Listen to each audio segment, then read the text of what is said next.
You're on mute, Alicia. So, okay, Chair, we're now live streaming to YouTube. Lovely, thank you very much, Alicia.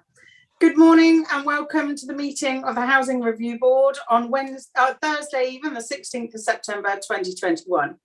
I am your Chair, Councillor Sarah Chamberlain. Based on the decision of our extraordinary meeting of the Council on the 26th of July, I would like to remind both members and public attending or watching that this Council has delegated much of its decision-taking power to our senior officers.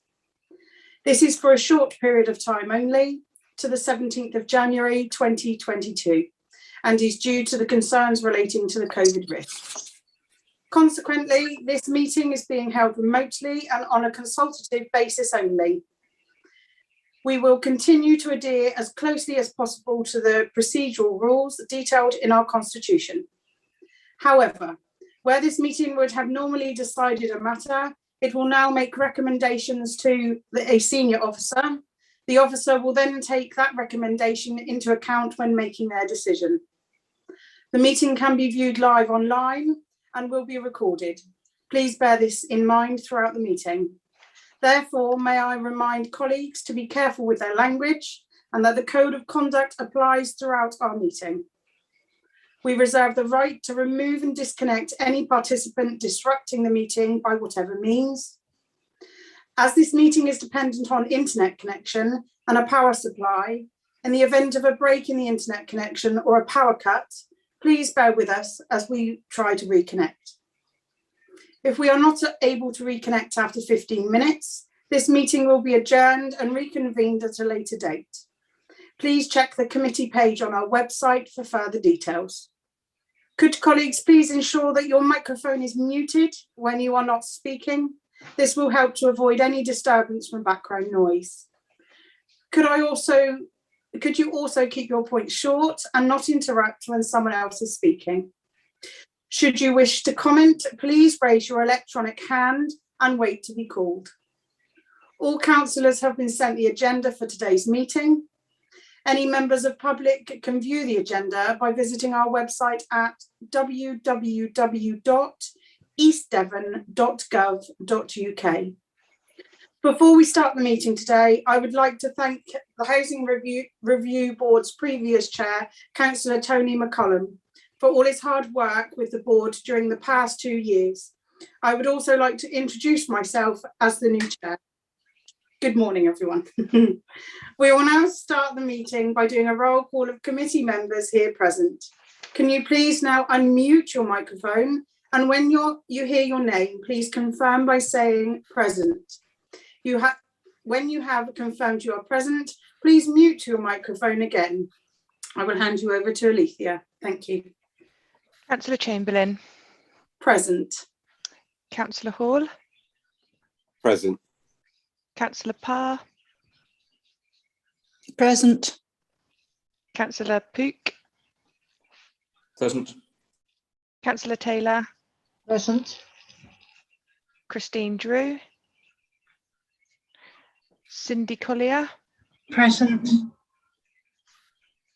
But apologies from Christine Morrison. So Peter Sullivan.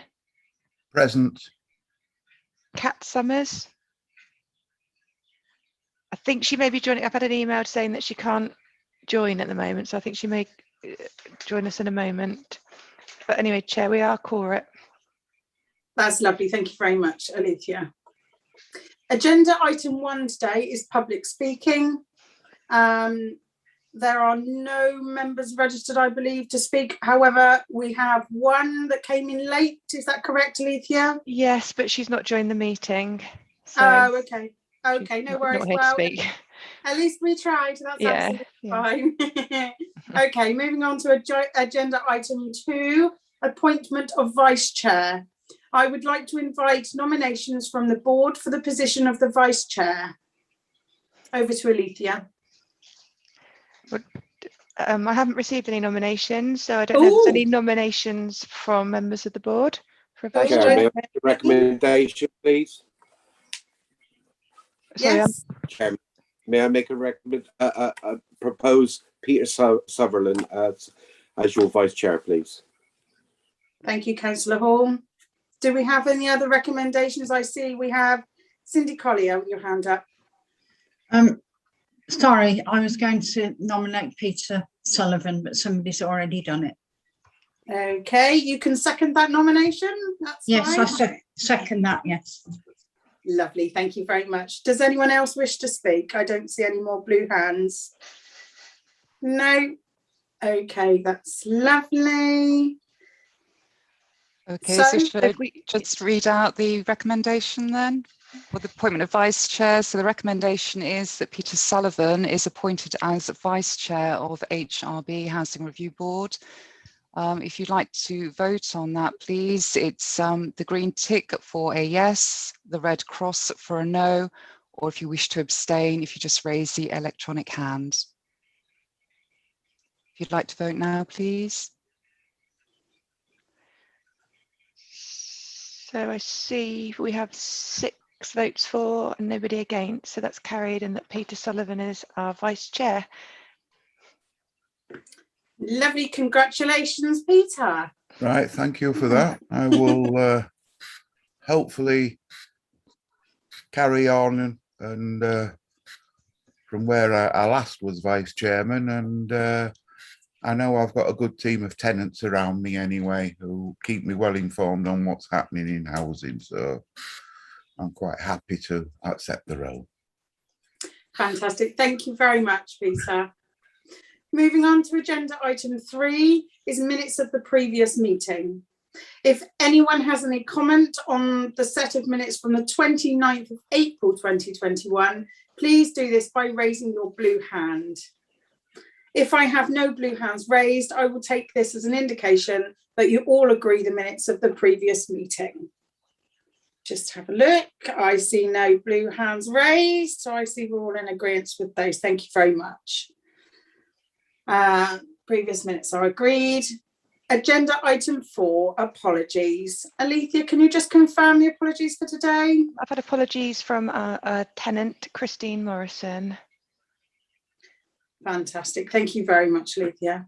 Agenda item 5 is declarations of interest. This will be done by a roll call. When your name is called, please state your declaration, including which agenda item your declaration relates to, if it is personal, a pre-additional declaration, and what exactly the interest is, please. Over to Alethea. So Councillor Chamberlain.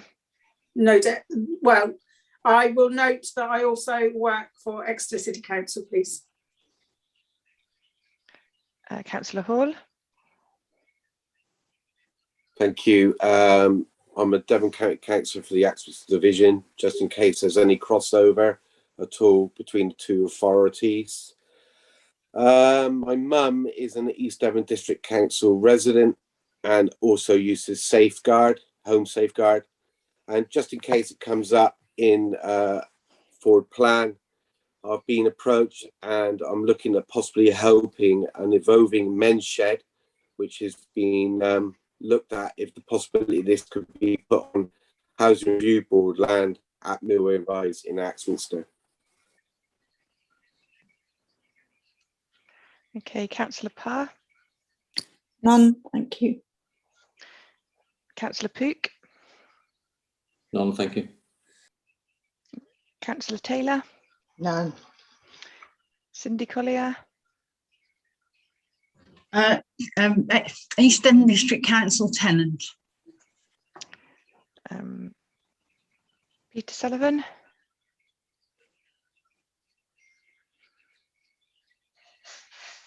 Oh, Peter, do you have any Did you get declarations? that? Oh, no, I didn't. Okay, Sorry. okay. East Devon District Council tenant. Okay, thank you. And I think Kat's still struggling to join the meeting at the moment. Okay. Thank you very much, Alethea.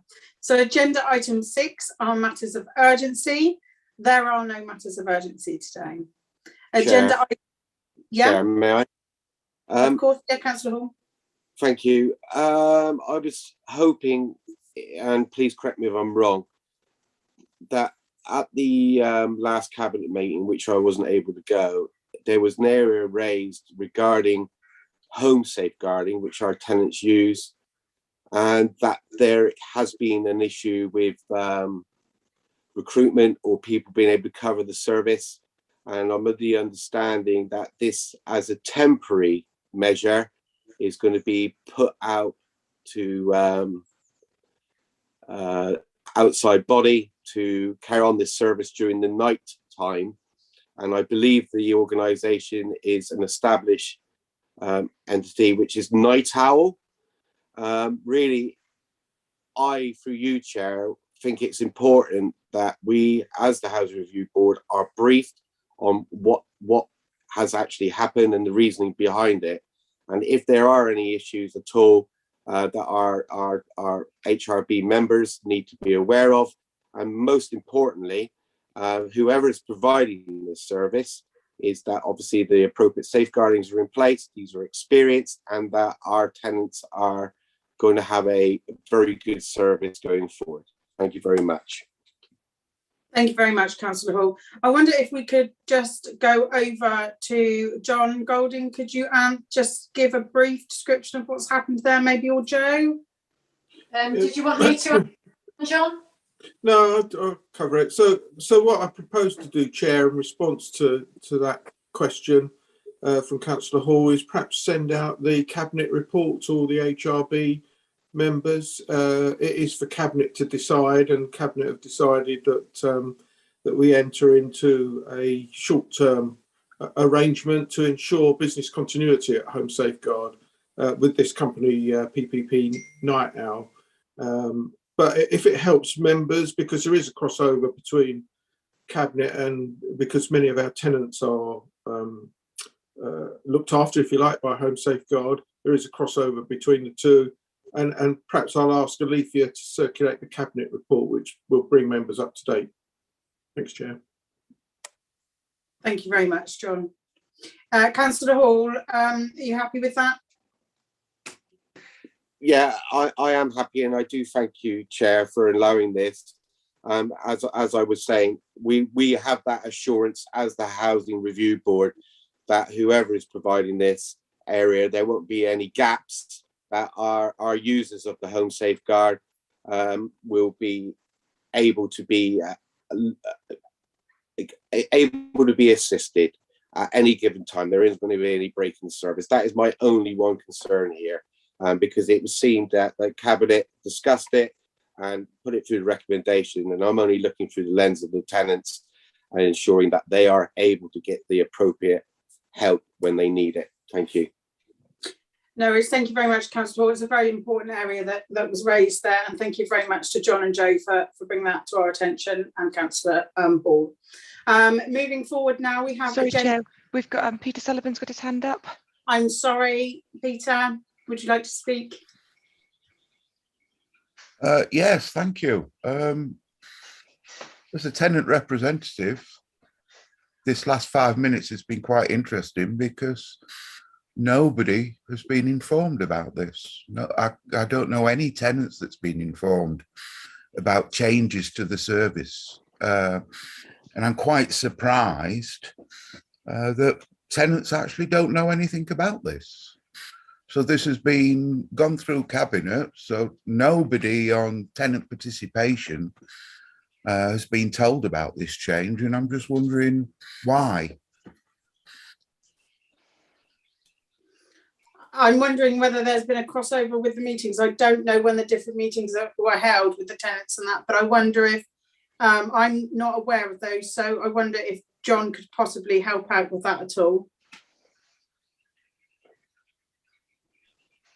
Thank you, Chair. So this is an emergency measure that the manager of the service felt was necessary, primarily because, and you'll see it when we circulate the Cabinet report, primarily because we've lost 3 of the 4 nighttime staff. So there is a risk that we can't manage the calls at nighttime.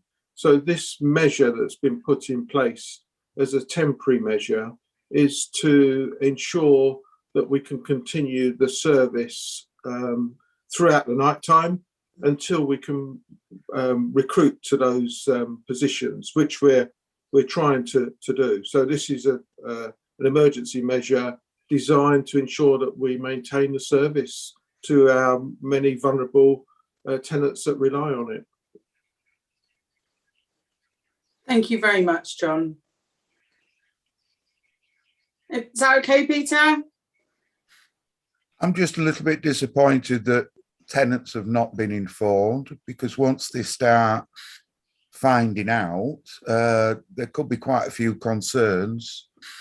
And I would have thought it'd have been helpful to tenants in supported housing, especially, or all those who were on the system, should have in some way been informed, just to put their minds at rest. I'm sure if people start finding out just through the grapevine, there could be quite a few concerns about this. So I think something should go out to the supported tenants to inform them of what's happening. Thank you very much, Peter. I think it's been put in place as an emergency, but I'm sure going forward now, that something could be possibly put together and sent to the people on that risk register, if you like, that use the service in some way. I'm sure Joe and John will decide on a good way for that to just go out to communicate with them. So thank you very much. Next, moving on to agenda item 7, confidential exempt items. There are no items which officer recommended should be dealt with in this way. Agenda item 8, the forward plan. The forward plan will be presented by the acting housing service lead, Joe Garford. Are you there, Joe? Yeah, sorry, rookie mistake, forgot to unmute myself. It's fine, thank you very much. No, you're very welcome. Nice to see everybody this morning.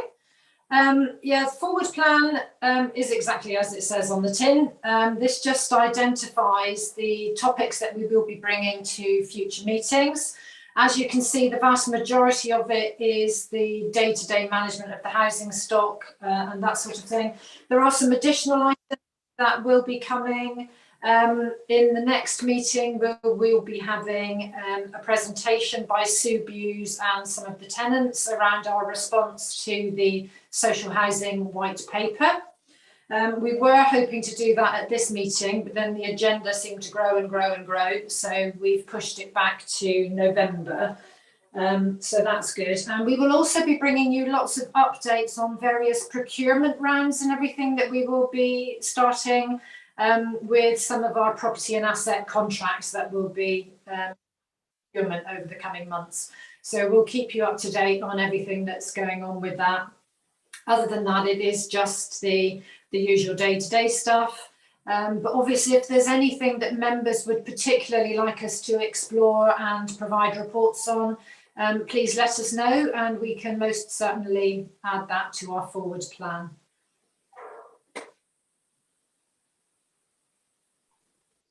Thank you very much, Joe. Now I would like to move over to the committee to invite non-members to speak. Do we have any non-members that wish to speak? No, so we'll move into committee, and we have Councillor Hall. Thank you, Chair, and I should have done at the beginning. Congratulations on becoming our new Chair. Thank you very much. I do apologise. No worries. On the forward plan, and please, this is before I became an elected member in 2015. And I believe it was around the time of 2013, 2014, I will be corrected, I'm sure, by John, is about, there was a garage TAF.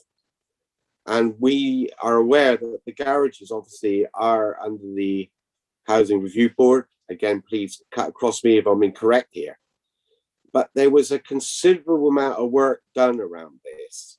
And we know over the years that garages haven't been garages, they've been more of a storage shed.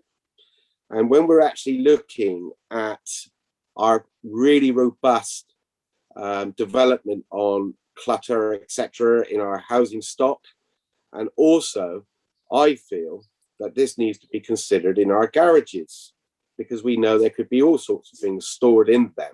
And we know that the vehicles these days aren't your Ford Anglia with 3 gears. They are big vehicles. And we also know, well, I think I know, that the actual uptake on people renting these garages has declined in the years. This is very valuable areas of land. And this garage tap, we don't need to reinvent the wheel, because I'm sure some of the information on this garage tap will be relevant going forward. But there are so many opportunities to look at utilising areas across the whole of the East Devon district land we can do, because we have areas of different kinds of housing pods, extra, that we can think differently. And I do think it needs to be put there on the forward plan. But also going on, some of our garages in a state of disrepair. We also know that there is a lot of asbestos involved, and it seems that through succession leaderships that the can's been kicked down the road. I think we need to cross the nettle here, because we need to look at some sort of approach, what we do with the garages, and if we can actually look at them being different uses, going on the forward plan. Thank you very much, Councillor Hall. You broke up there a little bit, so I struggled. I don't know if it broke up for everyone else as well. Did everybody catch all of that with the garages? I think, yeah, good, that's okay. Joe, can that go on to the forward plan? It certainly can, yeah.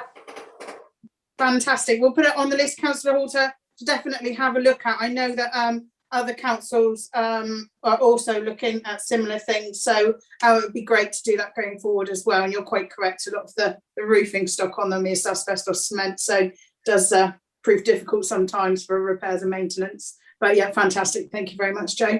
Do we have anyone else? I do have a second, sorry, Chair. Okay, Councillor Hall. Okay, on the forward plan, just solely on how we can deliver additional social housing on East Devon district land. I think that is a standalone subject, what we as the Housing Review Board can look at, please, if that can be considered. And that's it. Are you sure? Thank you very much, Councillor Hall. I think that subject as well is also being taken forward through the strategic planning side as well with Councillor Ledger. So maybe it's something that we could join up and have a conversation about with the forward plan. Obviously, new local plan, strategic planning and housing review board all sort of cross over. So I think that would be a good thing to put on there as well, if you're happy with that, Joe. Chair, I got my hand up on that comment. Yeah, okay. I was just waiting for Joe to reply. I think she's busy. Okay, yes, if you'd like to speak, that's fine. Sorry, no, sorry, I just couldn't get myself off mute. Yeah, no, it's fine. And it does dovetail quite well with the TAF that Dan's leading on, and various we're discussing, which I suspect is what Jeff is about to allude to. Absolutely. Exactly. I was going to say, you know, we don't want to go and double up our works and have two lots of people looking at the same thing. It should all be one thing. So make sure we don't do it twice. Yeah, Councillor Poop, thank you very much. And do we have anybody else that would like to speak at all? I don't see any more hands. No. So are we happy to accept the report and recommend that for the officers? Is everybody happy with that? Excellent. I have, thank you, Brenda. Alethea, do you want to just make sure that people have got their hands up so we can? Yeah, I've had 5 people respond that they're happy with the forward plan as on the agenda, with the addition of a review of garages. And also to note that there'll be a presentation next time from Subius and some tenants on the white paper. Lovely. I've got my hand up as well. I just so now that's so that's carried forward, Chair. That's fantastic. Thank you very much. Thank you. Okay, so now we move on to agenda item 9, which is the housing strategy 2020 to 2024. The housing strategy report will be presented by the acting housing service lead, Joe Garford. No, it won't. Chair, I'll do this one if I may. No, John. It says Joe. I've been told Joe. I'm ever so sorry. Over to John. Thank you very much. Thank you. If I'll just do a brief introduction, if I may. So this, as you will have seen from the report, is all about capturing some of our high-level housing priorities. We came to the board at the last meeting in April with a draft version. We took on board a series of comments over the last few months, and this is a more refined version of that document. All the hard work on this has been undertaken by our project officer, Tim, and I'm grateful for the work that he's done on this. In recent years, we've gone for a shorter style document. So our old document is due a refresh, and the style that we've adopted here is quite a brief document with an action plan, but we try to make sure this housing strategy links with all of our suite of corporate plans. So the council plan, our service plan, our housing revenue account business plan, our homelessness strategy. So as I say, we try and make those linkages, and you'll see those referred to in the report. Quite a short covering report, and the meat of the report, as I say, is in the annex. It is a high-level report or a high-level strategy with some aims that have been broadly the same for a number of years. So what we're about is trying to achieve a decent home for all, tackling homelessness, housing people from the waiting list, keeping our housing stock in good order, ensuring standards in the private sector are acceptable, and ensuring that tenants are safe in their homes. And we'll hear a lot more about that throughout the meeting, the safety aspect. There's a section that pulls together the challenges, and they range from poverty to the pandemic impact, increases in homelessness that we've seen, the challenge around tenant safety and the ever increasing requirements in that regard, climate change and financial constraints. There's a whole range of challenges that we touch on in the strategy. Then there follows a section that sits or shows how, or tries to show how the strategy sits with the council plan and those other related strategies, including things like the public health strategy that we have, the health and wellbeing side of housing. There's a section on the innovative research that we undertook a little while ago with Birmingham University and Live West, that the board have seen and will be familiar with, and that's the Your Home, Your Wellbeing work that we did, and that really reinforces or demonstrates the importance of housing on people's wider social and welfare, mental health benefits that all flow from that. So we try to pull all of that into some 4 broad priorities. They are quite wide ranging, but that's around providing homes, the whole agenda around trying to meet demand, providing more affordable and social housing, improving homes, about maintaining our stock and enforcement in the private sector, those sorts of things, improving communities, so that important link that homes sit within a wider environment, a community environment, and the work that we do in terms of community development. And then finally, or the 4th broad priority is about improving services, that kind of journey of continuous improvement.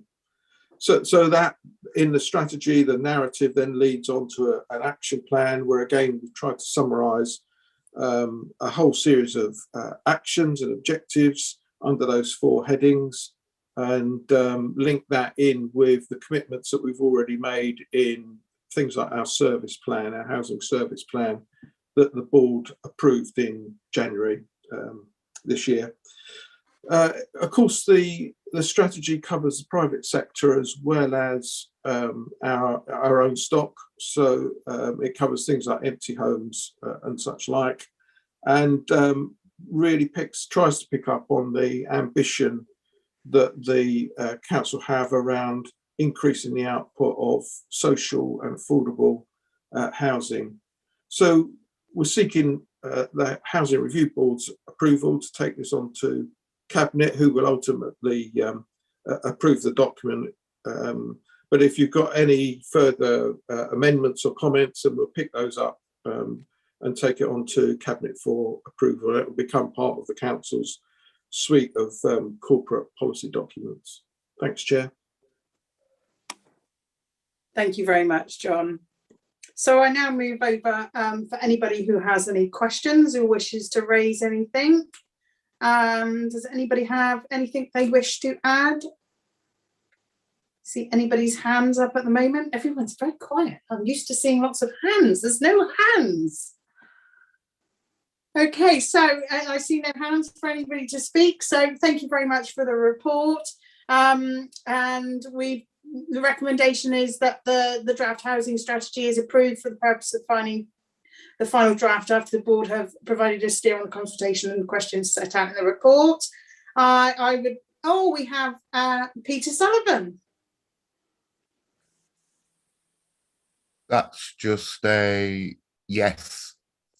Okay. That's not the yellow wavy hand one. That's just the yes.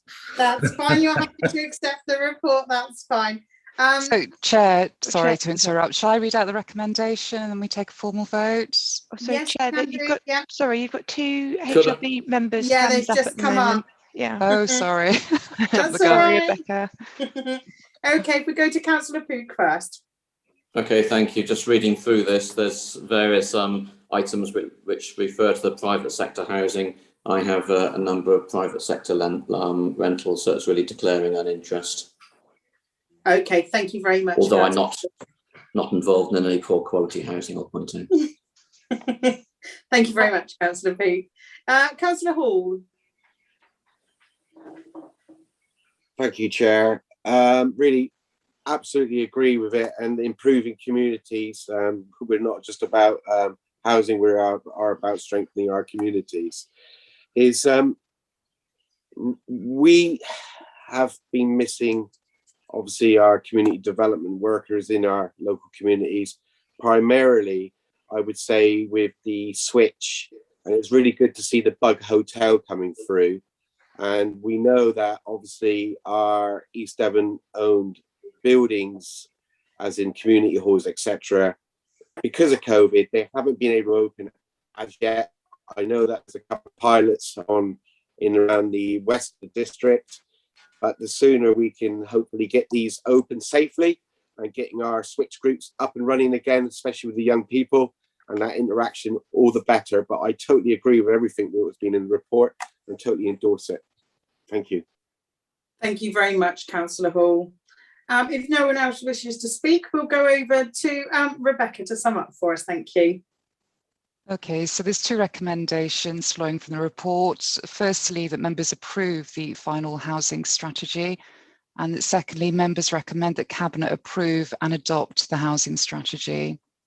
So again, if people would like to, or members of the committee would like to vote, it's a green tick for those recommendations, a red cross if you're against, and electronic hand if you are abstaining.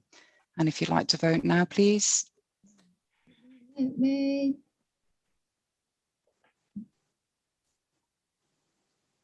Okay, Chair, so you've got 7 electronic green ticks. So that's the recommendation carried. Another one, I can't do it. We have some. So are you struggling, Kat? Yes, I don't know why I can't get it to do anything. I don't know what's wrong, but give me a tick, please. Okay, so you'd like to vote for the recommendation. Okay, so that makes 8 voting members. Okay, we've got your vote. Thank you, Kat. That's lovely. Thank you, everyone. Thank you very much, everyone. Next, we move on to agenda item 10, which is the updated housing policies. The updated housing policies will be presented by the Acting Housing Service Lead, Jo. Yes. Sorry to confuse you, Sarah. Those of you that were here at the last HRB will know that actually we discussed these policies then. The reason they've had to come back is due to an error on my part. I didn't word the recommendation appropriately. So this is purely a change of recommendation. So I wasn't aware that because none of the policies had changed in any great way, that they still had to be basically formally adopted by the council. So that is why they've come back. Just so the recommendation is now that the HRB note the updated policies detailed within this report and recommend to Cabinet that the policies are formally adopted by the council. Thank you very much, Jo. So I have Peter Sullivan to speak first. Oh, again, it's just a green tick for a yes. Lovely, thank you very much. And I have Councillor Hall to speak next, please. Thank you, Chair. Mutual exchange policy. Well, Councillor Hall, you're breaking. Yeah, I'm going to turn my video off. Lovely. Can you hear me now, Chair? Yes, we can. Thank you. Yep. Okay, I'll turn the video off. It'll probably save. Mutual exchange policy. Since I've been elected in 2015, I've had several inquiries about the mutual exchange, and we know, well, I understand that mutual exchange is exactly that, and I don't think there's much involvement from officers, because it is you exchange and you take it as seen. Correct. But there has been, what I would say is, a few things get teased out along the way when people are actually taking up residence. Now, I'm just wondering if we could reaffirm this, that it's absolutely clear, no matter what is being found in housing on exchange, there needs to be, in my view, a cut-off. Say, for instance, Ian swaps a house with you, Chair, that there must be a 6 months window that you're taking it as it is, because it seems that in time, other areas are being teased out, like damp, etc. And that isn't evident to when they're swapping in the first instance. And I was just wondering through you, Chair, that if the officers can think about any ways that they can reaffirm this, that when they are doing a mutual exchange, it is exactly that. But this mutual exchange, the timeline needs to come to an end. That, say, for instance, a tenant needs to get support because of damp, there needs to be a defining time. Is that 6 months? Is that a year? Or what have you? And I just think it would help, because this has been a lot of inquiries over the years with myself, and I just feel it would help me in able to reply to the tenants when they're actually coming to me with these problems. I hope that's clear enough. If I may, Chair? Yeah, of course. Thank you, Chair. Hello, Ian. Yeah, I agree. They are, as you know, sort of sold as seen, so to speak, if you do a mutual exchange. And there is a timeline of 6 months. So once you've done a mutual exchange, we don't agree to do any additional works to that property unless they are urgent repairs, etc., to that property for 6 months. Is that what you were alluding to, or is there a different timescale that you're looking for within the policy, Ian?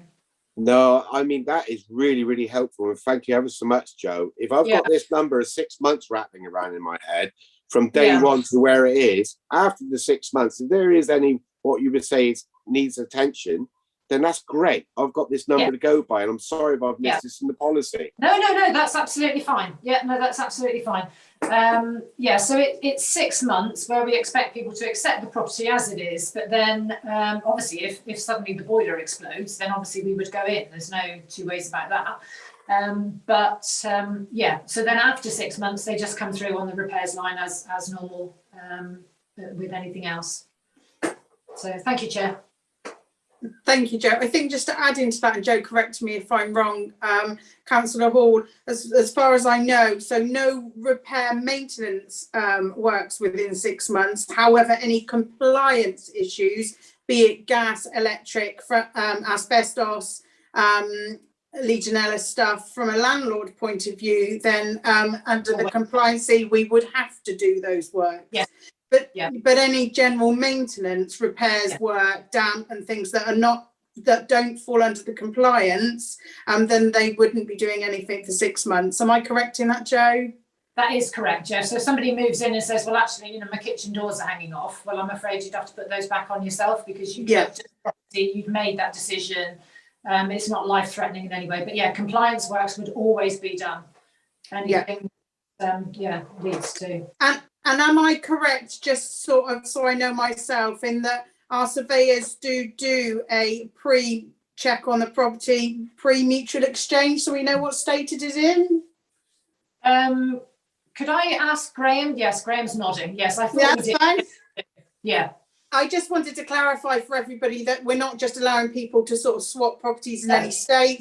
We are aware of what condition they are in when they are swapped over, so there wouldn't be any compliance issues, if you like, and from safety point of view. So I hope that helps a little bit, Councillor Hall. Thank you. You're welcome. Next, we have Councillor Pook, please. Thank you. A very quick one. On the responsible officer and reviewing officer, where it says property and assets manager, is that as in Tim Child, or is it the property and assets within housing? That's property and asset within housing, Jeff. So that's actually Graham Baker, who's sitting here waiting to join the meeting in a moment. Okay, so some time ago we looked at having housing assets included with the main property assets under well, what it's called property and assets within the main council as well. Is that going ahead, or is that not going ahead? John, I don't know whether you can answer to that. I've not heard anything about it being amalgamated. No. No, there was never any. There was some discussions. There was never any agreement that those would be merged. Primarily because the domestic properties are very different to the wider corporate assets we have, leisure centres, depots and those sorts of things. There are some synergies in terms of compliance, and we do work closely with Tim Child's team. In fact, when we come to talk about software shortly, there's some overlap there that we're exploring. But different teams, the housing revenue account obviously pays for all the maintenance, management of council stock. So there was no decision to amalgamate the two. If I just come back on it, I think what we were looking at is maybe not so much that the individual houses, but certainly the sort of larger estate elements of Housing Revenue Board, where you were looking to maybe dispose of something or maybe repurpose, especially now we're looking within the Housing Review Board within affordable housing of utilising some of the spaces, for example, the garage spaces and those sorts of areas. So I'm not, that's a bit where I think, and certainly it was the early discussions were all around assets getting involved especially in potential disposals.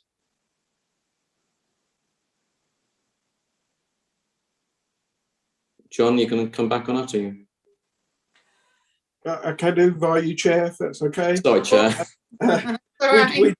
We do work closely with Tim's team and get some advice from them, but we also have our own staff that are competent in assessing these things. So like the revisiting of the garage path, our staff know the garages, and we can quite easily revisit that. We go to our colleagues for valuation advice quite typically, because we've got qualified valuers, and sometimes surveying advice if it's particularly detailed. So we do try and operate as one council in that respect.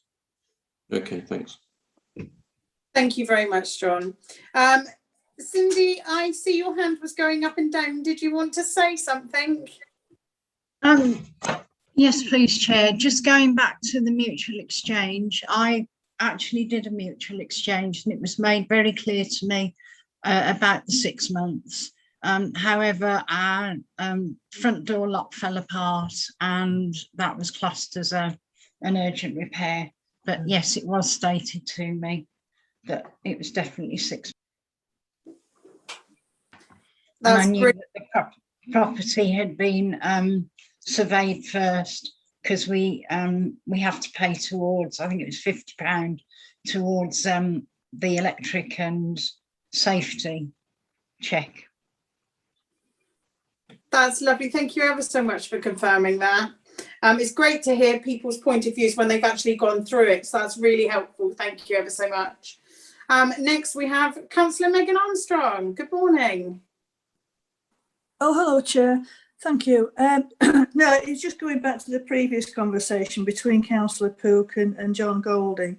Yes, we had, it seems like about 100 years ago now, but a few years ago we did have a discussion with Tim Child and one of the other officers, John and I, exactly about this and whether the housing properties should go on the central register. And it's just as John described, we decided not to at that stage. But I think going forward, we can, you know, see what John and Joe propose, but it might be something to discuss. I mean, we're already talking about the garage sites and things like that. So I think it'll all be sorted, and all officers are aware of it, and what properties we have and so on that can be used in future. So with the housing TAF and the or everything else that's going on at the moment, I think it will be looked at. But certainly it is as it is at the moment, as John's described. So I just wanted to back that up, really. Thank you. Lovely. Thank you very much, Councillor Armstrong. I have no more hands raised, and just in case anyone else wanted to speak. No, that's brilliant. So I will now go over to Rebecca, if that's okay, please. That's great, thank you. So the recommendation to be voted on is that the HRB note the updated policies detailed in the report and recommend to Cabinet that the policies are formally adopted by Council. So again, it's a green tick if you're for that recommendation, a red cross if you're against, and if you wish to abstain, then just raise your electronic hand, please. And if you'd like to vote now. Can you do a fall for me, please? Of course, Kat, yes. Thank you, I'm sorry. No worries, that's fine. Okay, Chair, so including Kat's vote again, we've got 8 votes for and none against and no abstentions. That's fantastic. Thank you very much, Alethea. Next, we move on to agenda item 11, which is the housing management systems upgrade. This is to receive a report from Steve Gammon, the housing systems manager. I will now hand over to Steve. Good morning. Thank you, Chair. This is a introductory paper just outlining a systems upgrade investigation that we're currently undertaking. The Council's housing service use the Capita Open Housing housing management system, and this upgrade is Capita's next evolution in their sort of product roadmap for this system, which they brand as One Housing. It's a relatively significant upgrade in that it entails a bit of a technology refresh in the way that the system is accessed and presented to staff. There are a number of sort of key benefits to the upgrade, which I've listed in paragraph 8 within the report. We have some indicative costs from the supplier from Capita at this stage, which I've outlined in paragraph 8. I think that the key points to note on this is that because of the scale of the upgrade, and also the upgrade is fairly unique to each Capita site, because each of Capita's clients have the system configured in different ways. We haven't previously been able to budget for this upgrade. So we're starting that evaluation process with system demos and further evaluation negotiation with the supplier over the coming month, aiming to bring back some more detailed recommendations once we've completed that process, aiming for November's HRB.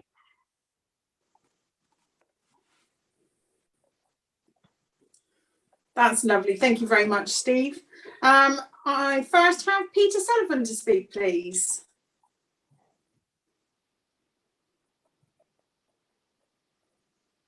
You're on mute, Peter. We can't hear you. There we are, I'm back again.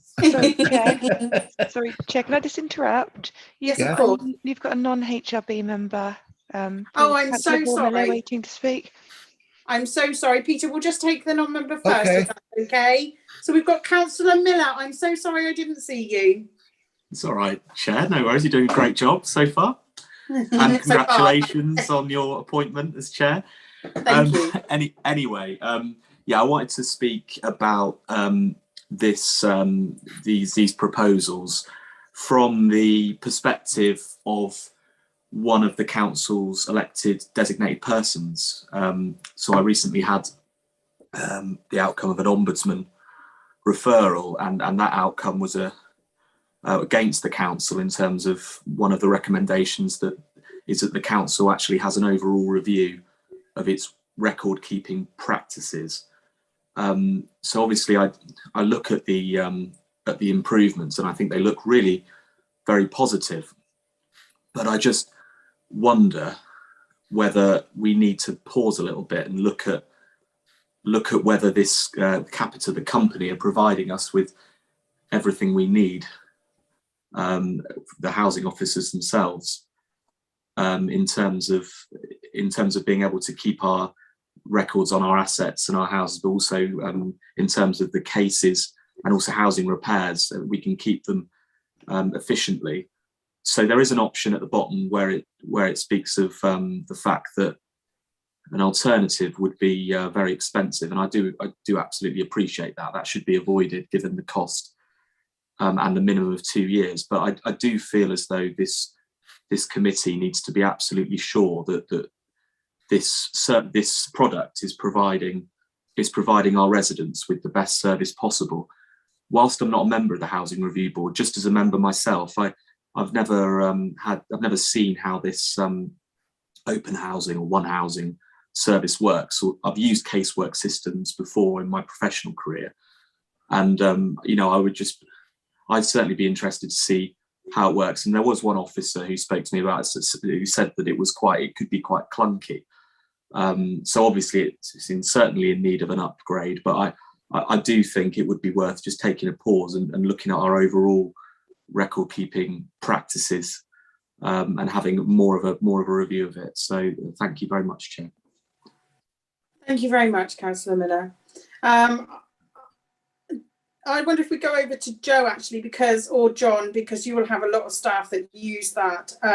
I have experience of using this open housing system myself, actually, from my main job, and the term clunky has been used by many staff, in honesty. I think that is just because you have to click quite a few more buttons to get the options that you want, if you like. However, compared to the old systems that we use, this system holds a hell of a lot more data in one place, from my perspective. But if we go over to Joe or John, I'm sure that they can explain it a little bit more for you. Thank you, Chair. Morning, Paul. Yeah, I mean, I've been using open housing for decades, but therein lies the point, is that actually it has been operating for decades. So it is now a little bit outdated. What Capita are seeking to do with this upgrade is to reflect not only the changing legislation within housing and our incumbent responsibilities as landlords, but also to make the interface much, much easier for everybody to actually use. So at the moment, neither Steve nor I are able to really comment on whether it is as user-friendly as they're suggesting that it is, because we haven't yet had these taster sessions. They're going to come down, they're going to let officers actually play with this new software to see if it is as intuitive as they're alluding that it should be. But the other thing with the upgrade is that they are adding in additional modules, so additional functionality to the suite of things that we can normally do with it. So there is a CRM function within it already, but the new one is much broader. So it will substantially help with us monitoring our caseload work, especially. There is a specific asset management bit within it. There is a specific stock condition survey module within it. There are specific compliance modules within it. At the moment, we don't have those current, that's not available in open housing, but it will be in one housing. But I completely hear what you're saying. We have to make sure that it does everything that we need it to do, because this is not an insubstantial sum of money for an upgrade. So we need to be sure that actually it's ticking all the boxes for us. We're just rewriting, Steve and Sophie and myself and whatever, we're working on a new complaints monitoring process using open housing. It would map to one that we used to use in Home Group when I worked there, which again would give us much more attribution of the responsibility for each of those complaints so that we can monitor it. So yeah, very clearly looking at that, but at the moment we can't really advise very much. This is just to say that this is what we're looking at. It's obviously financially much more cost beneficial for us to stay with the incumbent provider, and also they are the industry standard. The vast majority of housing associations and landlords actually use open housing, so it's built entirely for that function. But the jury's not out yet. We haven't experienced the system. So that's why Steve says he will be bringing back another paper in November that will give a bit more of guidance as to whether we think it's fit for purpose. And if not, then we carry on with open housing whilst looking for another system for the future.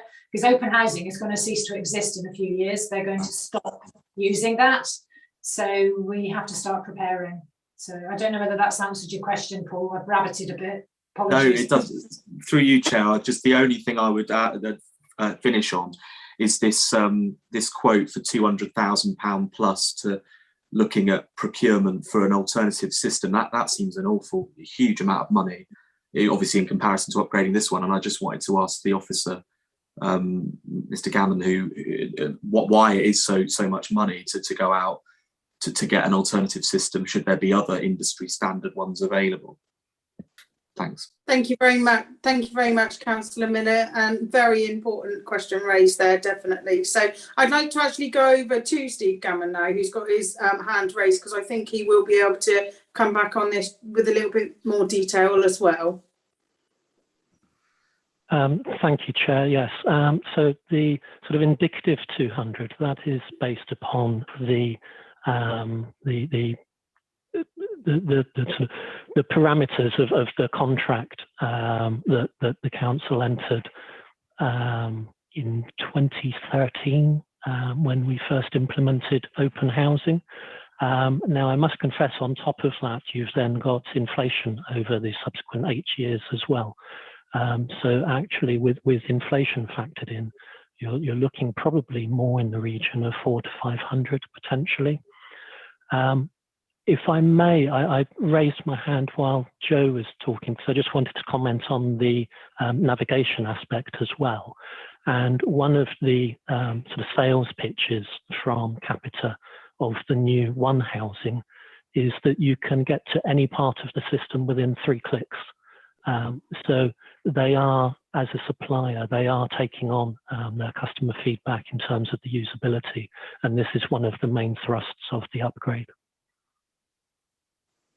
Thank you very much, Steve. Does that answer a bit more for you, Councillor Miller? Yeah, I'm really grateful, Chair, for letting me back in a second time. Thank you. You're very welcome. Thank you very much. We now move over to Peter Sullivan, please. Right. Thank you, Chair. It's just to say that I'm quite happy to see that there will be more involvement for tenants within this system, because one of the things we've often asked for, well, I've been asking for years now, is for a tenant portal. I know the old system just will not accept that.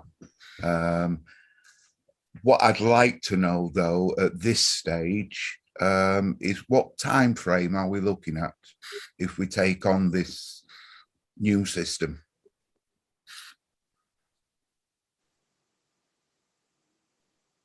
Thank you very much, Peter. Whether we can go over to Steve for that? Thank you, Chair. Honestly, it's a little bit unknown at this stage, and some of this will come out of the evaluation in terms of the upgrade or additional modules that may be of interest to us from a business perspective. Naturally, one part of those discussions is around timings, both of when we could potentially start any sort of foreseeable upgrade, and also depending on the scale of what we recommend to adopt, how long the upgrade will take. So we're expecting to outline those ideally in a little more detail in the November paper. Lovely, thank you ever so much, Steve. So I have no more hands raised for anybody to speak. So I'd like to go over to Rebecca, please. Great. Okay, so there are two recommendations on this report. The first one is that the Housing Review Board notes the current investigation of upgrade options for the Council's housing management IT system. And secondly, that the Housing Review Board note the potential for a budget request once the outcome and costs of the final recommendation are known. So again, if you would like to vote, please, it's a green tick if you are for those recommendations, red cross if you are against those recommendations, and if you wish to abstain, it's an electronic hand. And if you'd like to vote now, please. Tick, please, Alethea. We'll add you in, Kat. Thank you. Okay, so Chair, that's 8 green ticks in total. So that will be the vote carried. Lovely, thank you very much, Alethea. Next, we move on to agenda item 12. Property. Yes, of course. Yes, Councillor Hall. I really do apologise. I've put a question in the chat bar. There was a mix-up in papers on a previous agenda item, and I'm wondering, with your agreement, is it possible, and we're going to need the officers' help here, it's regarding agenda 9 about the housing strategy, and because I was looking at pages 35 on my notes, I actually looked at there's duplicate numbers on there, and it's 19 of 20, and I'm just wondering, we voted on something, and this is only going to strengthen our debate. But I'm just wondering, is there any mechanism we can use within this forum that we're actually able to go back in time to agenda 9 at your discretion, Chair? Where are we? We're just about to start agenda item 12. It's item 9. Bear with me one moment while I go back in time. The housing strategy. I'm quite happy, if the Vice Chair is as well, for you to bring forward a question on that agenda item, so it can be noted. Yeah, the Vice Chair is happy as well. So Councillor Hall, you can put your question forward for agenda item 9, which is the housing strategy 2020 to 2024. So we're just going backwards a minute, just so Councillor Hall can bring his question forward.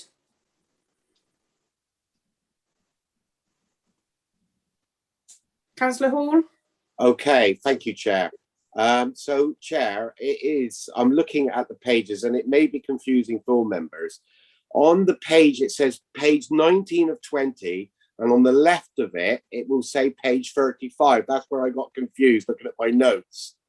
Now, hopefully everybody's got the page. So I'm looking at page 19 at 20 at the bottom of the page, and where it actually is next to the box where it says page 35, it says the following. Develop the Axminster Fair Share project working with Tesco's in Axminster and Nourish to collect food for the supermarket, cook and freeze it and distribute to people with an identified need. Aim to do more for rural areas and link with other work, e.g. New applicants for universal credits who have limited income for the first 6 weeks.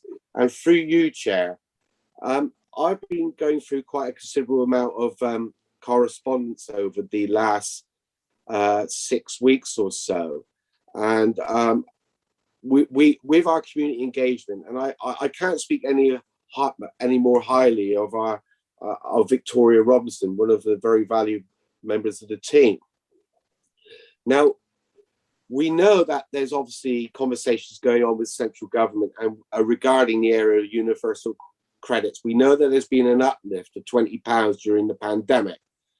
And really looking at areas of solutions, there has been a huge amount of work and traction being gained by Victoria. I'm sure that she's working across her team as well.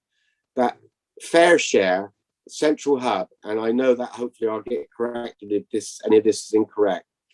The main hub is Bristol.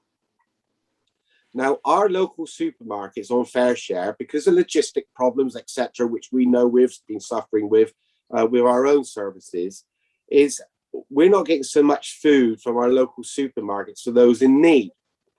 Now, keeping in mind that the possibility that universal credits is going to be taken down to its what you could say is normal level before the £20 increase, there are now an opportunity for we as a district to look at an initiative which could actually cover the whole of the district.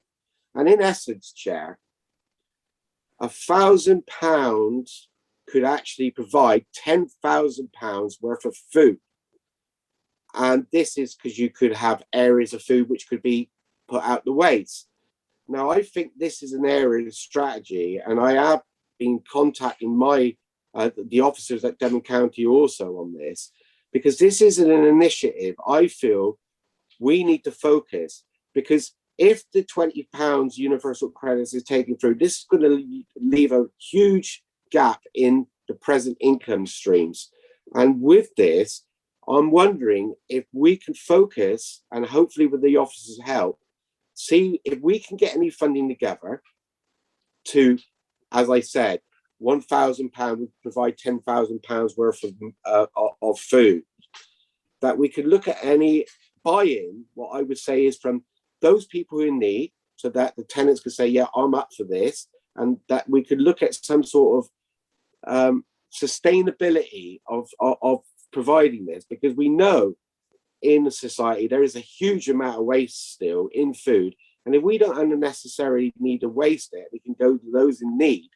I just feel that this needs due consideration going forward, because it's been incredibly successful in the Axminster area, and I really am looking at this being a strategy that we could help residents buy into this. And I know this may sound a little bit woolly, and I know that Victoria Robinson would be able to brief the officers on where she is. And I just think this needs to be given some consideration. And I really do thank you, Chair, for allowing me to speak on this, because this is an opportunity, because now all the connectivity has been done. It's literally, we need to get adequate funding or tenants buy-in that we can actually look at strategy going forward. Thank you. Thank you very much, Councillor Hall. Very important subject, something that many people, food banks and things have been used recently, and I've seen some fantastic successes in various parishes across the district with that. I don't know how we would bring that forward quite. I don't know, Joe or John, do you have any? Yeah, Chair, if I can comment. So fabulous work's been undertaken, and I think we're all in agreement here, because what this particular objective is to recognise that and try and roll it out and try and improve it. There's a real strong crossover here with the poverty strategy. So when I was saying about, you know, the different strands joining up, there's a real good join up here, because it is recognised that food poverty is a significant issue affecting a lot of people. And during the pandemic, our community development officers have done a fabulous job in helping to address that, and we want to take it up another level. And one of the ways in which we're doing that is through the poverty panel, which probably is what Megan's put her hand up, and working with Team Devon And on Monday, we have a senior colleague from Devon County Council, coming to talk to us about the food work that Devon County are doing. So real recognition of that, and we want to drive it forward. And again, if members wish, we can put something on the forward plan to hear in a little more detail. Thank you, Chair. That's fantastic. Thank you ever so much, John. I'll go over to Megan now. Councillor Armstrong, who has her hand up, who can cross comment. Thank you. Yeah, thank you. Obviously, John and I, great minds think alike.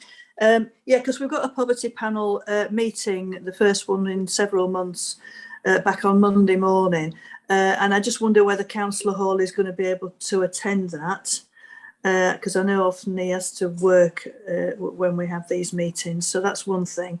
And certainly it's something that I think we can be looking at within that scenario, as John suggests. And it does need to be explored more. So, you know, if Councillor Hall is able to be there, that'll be good. But otherwise, you know, if he's not able to be there, then he just wants to write to me or discuss with me, and we'll raise it and either discuss it on Monday or take it forward to the next poverty panel meeting. But certainly follow it up. So more than happy to do that, if that's helpful. Thank you ever so much, Councillor Armstrong. We'll next go to Councillor Hall. Thank you very much again, Chair, and thank you, John, and thank you, Megan. Unfortunately, on Monday, I'm not able to get to the poverty meeting because I actually have a pre-planned meeting with a couple of officers. But this is one of the areas why I wanted to bring it forward. And you could actually say, argue, Chair, that this is kind of like a matter of urgency, because it's in process here, and I've been approached as a county councillor as well, and I have declared that interest at the beginning of the meeting regarding localities funding, because as you know, we get some money that we can allocate to good causes. Now, that is an area, of course, I, as an individual, as a county councillor, I am very keen to support on the short term on funding towards this. And I will obviously be looking at lobbying my county council colleagues across the whole of the East Devon area to see if they would be like-minded to do the similar.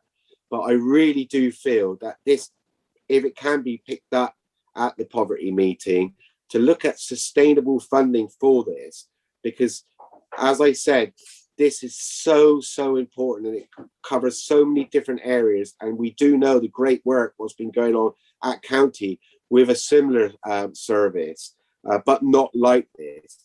And I just feel this is absolutely a win-win, because there's no getting away from it. People are going to be finding this incredibly difficult if the reduction of the university credits comes in, because they've been budgeting for that at this point. But we need to have solid plans going forward. And I would absolutely urge, through you, Chair, if our senior officers can have those conversations with the senior officers at Devon County to see if we can get some funding, because the sustainability of this is absolutely imperative going forward. And I really do think we have an opportunity to work across the spectrum here and actually look at different options of making sure our people in East Devon are not left behind. And thank you ever so much again. You're very welcome, Councillor Hall. It's a shame we can't make it on Monday, because that would have been, as you're so passionate about it and the matter of urgency, it would have been fantastic for you to join in, whether it been for sort of 10 minutes to get your point across or an hour. But if you obviously have an appointment already, that's unfortunate. But through you, Chair, a solution. I have a meeting at 10 o'clock. If I was to come in the meeting late through you, Chair, through to Megan, would that be acceptable if I came in later and spoke on this issue?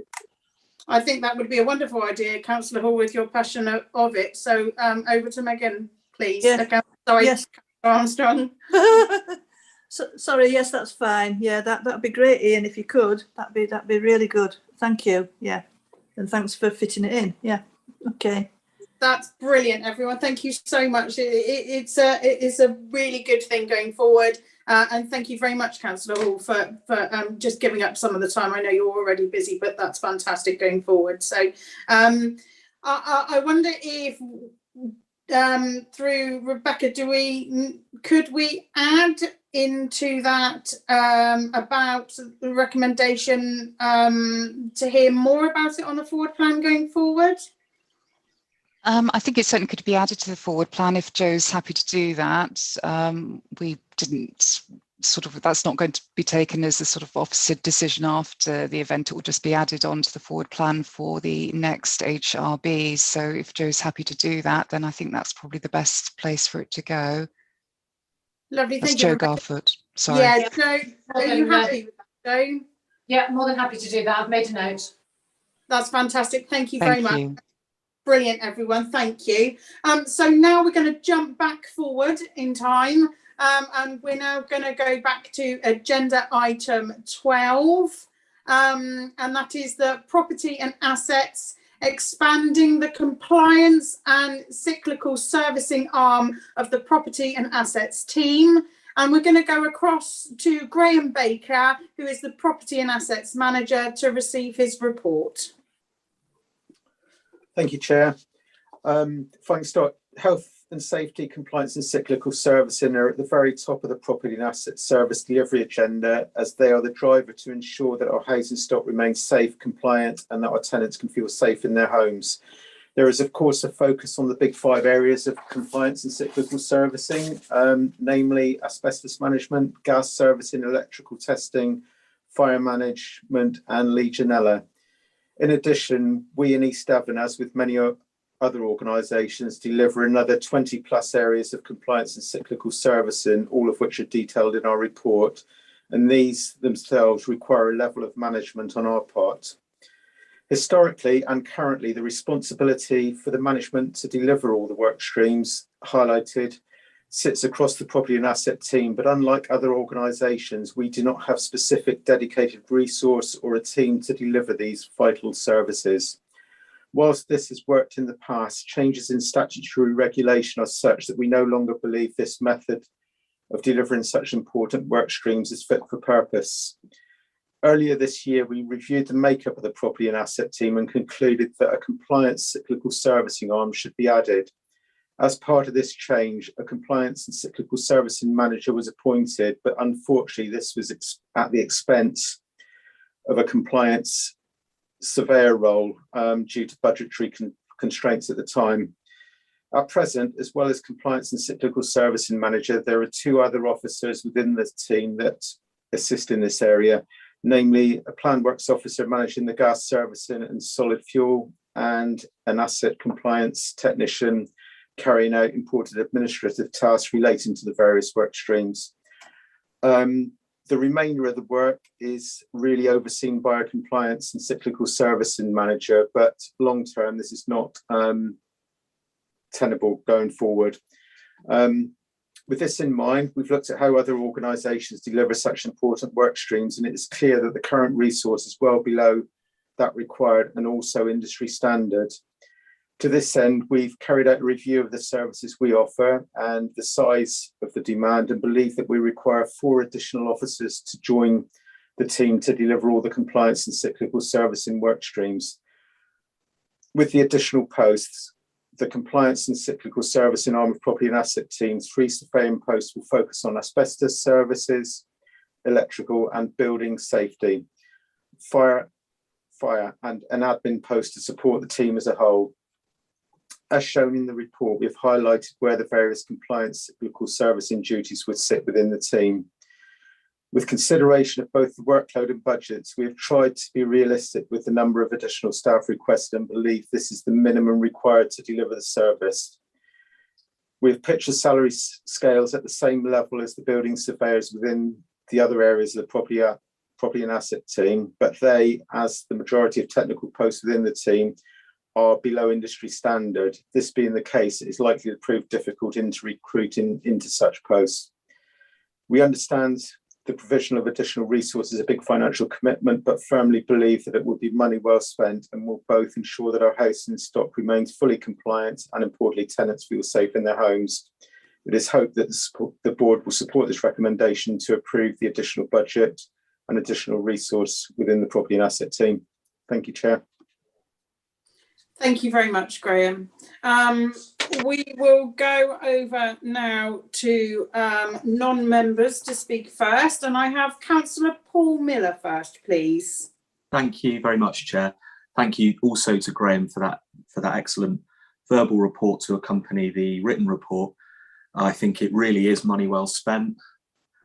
I think it's really vital that tenants feel safer in their homes, and that's from my experience as a district councillor for the last 2 years, particularly during the pandemic, and dealing with local residents that haven't felt safe in their homes due to problems that, quite frankly, haven't been fixed in good time. And I understand there's a range of reasons for it. It's not just, well, predominantly it is our lack of capacity, lack of resourcing from us. It can also be tenants not reporting the issues. But I think I hope this board support these proposals, and I would like to see the board suggest that we go even further, because I think it's one of the most important things this district council does is its social housing service. And I just feel that the number of people I've dealt with in the last 2 years suggests there is a real problem. You know, this ranges from leaking radiators to mold and asbestos in people's homes. And we really need to, I mean, particularly when we look back at the pandemic and people were forced to live in these homes and not being able to go out, I really feel we need to invest in this service as much as we can. And also, of course, there is, when it gets to cabinet, and if it gets to cabinet, I think we also need to be lobbying our new housing secretary, Michael Gove, because I think councils need more money, frankly, to deliver. For anybody that watched the ITV documentary on Sunday night about the awful conditions social housing tenants are living in housing association properties as well as our own. So, you know, I completely support this. I know that the administration at this council will support this as well. I hope it gets cross-party support. Thank you. Thank you very much, Councillor Miller. Next, I have Councillor Dan Ledger. Welcome. Thanks very much, Chair. It's just a quick question for Graham. I don't know if I misheard him when he was speaking. Did we say that the bandings that we're putting are below industry standard? They did, Councillor Miller.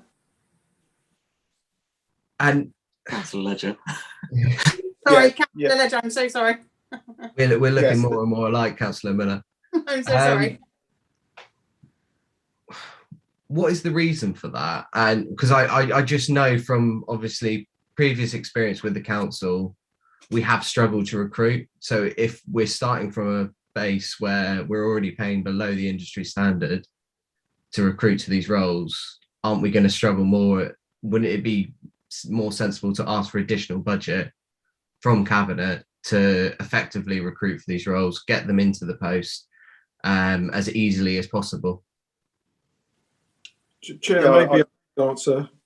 I'll let John answer that one. So, John, thank you. Members will know that we are undertaking a pay review across the board.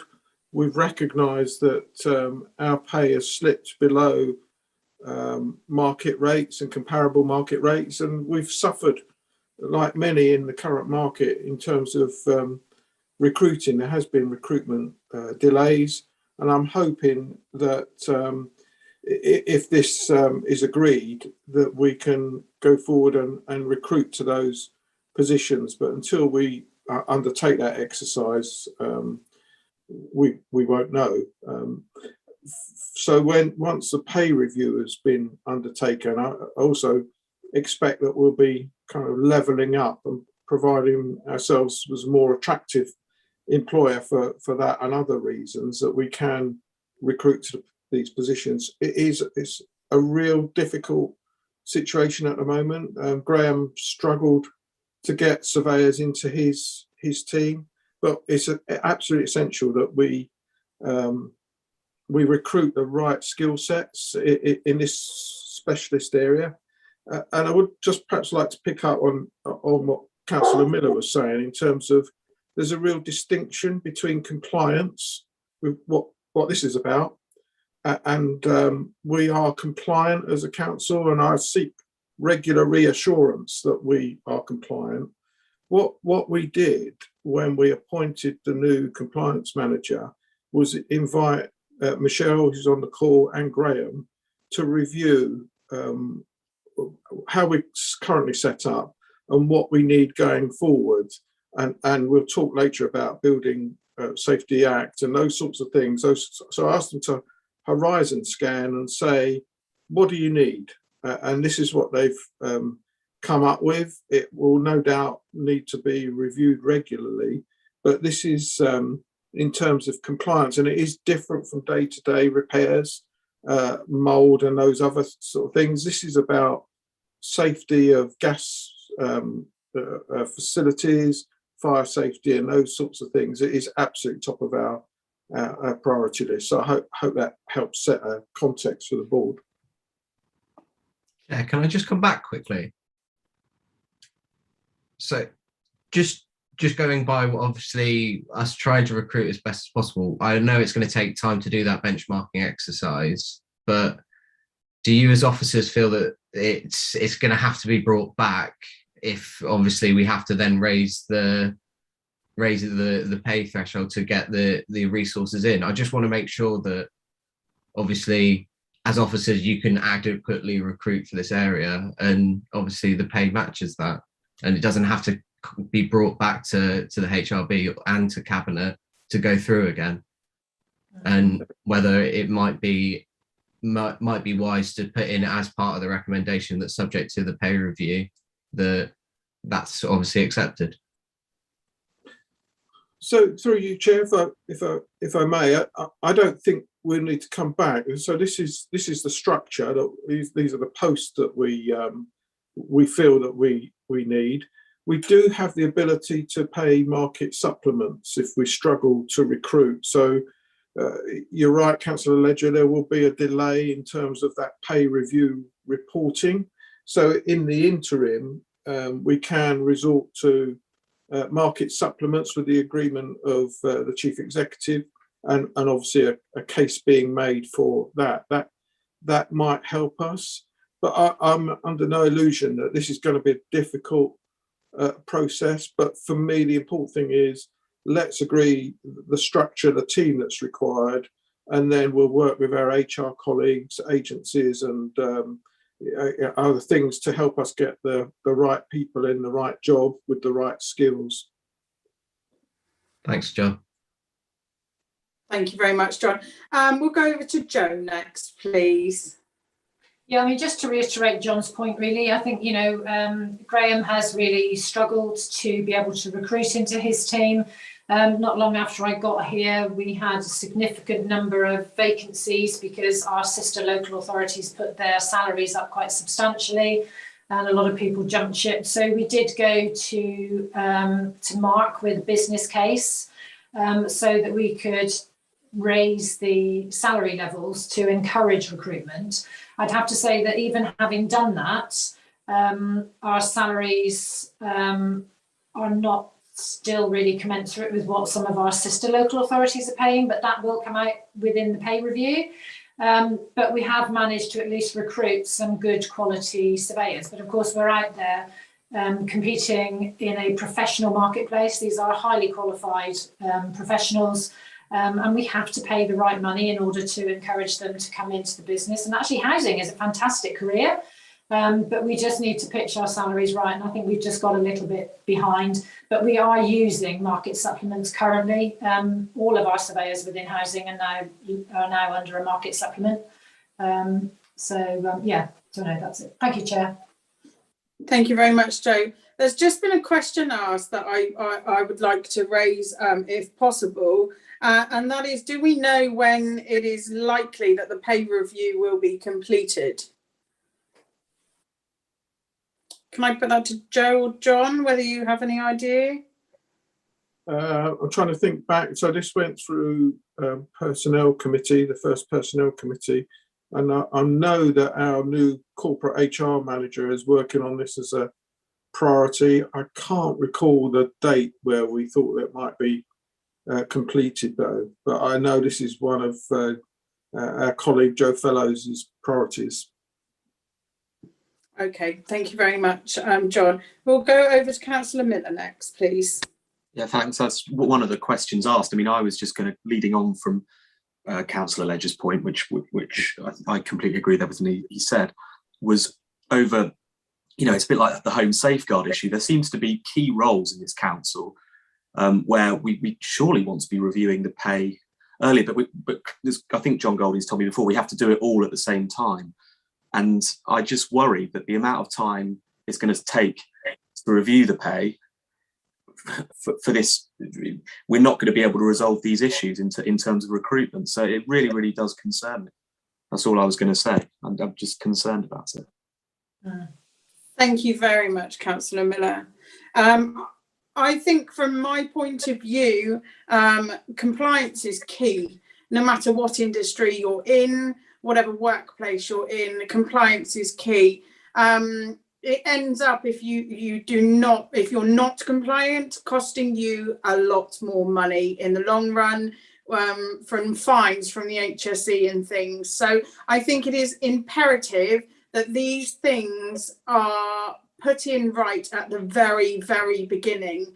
I actually have to thank Councillor Miller and Councillor Ledger for raising those questions today. These staff that we're looking to recruit are key to the council and the safety of our tenants in our housing stock.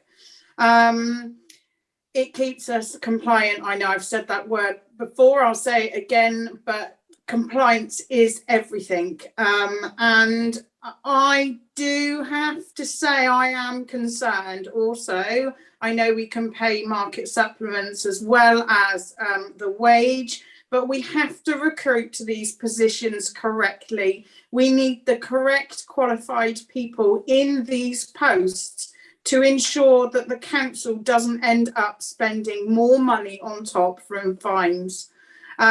So I know that there is going to be a pay review.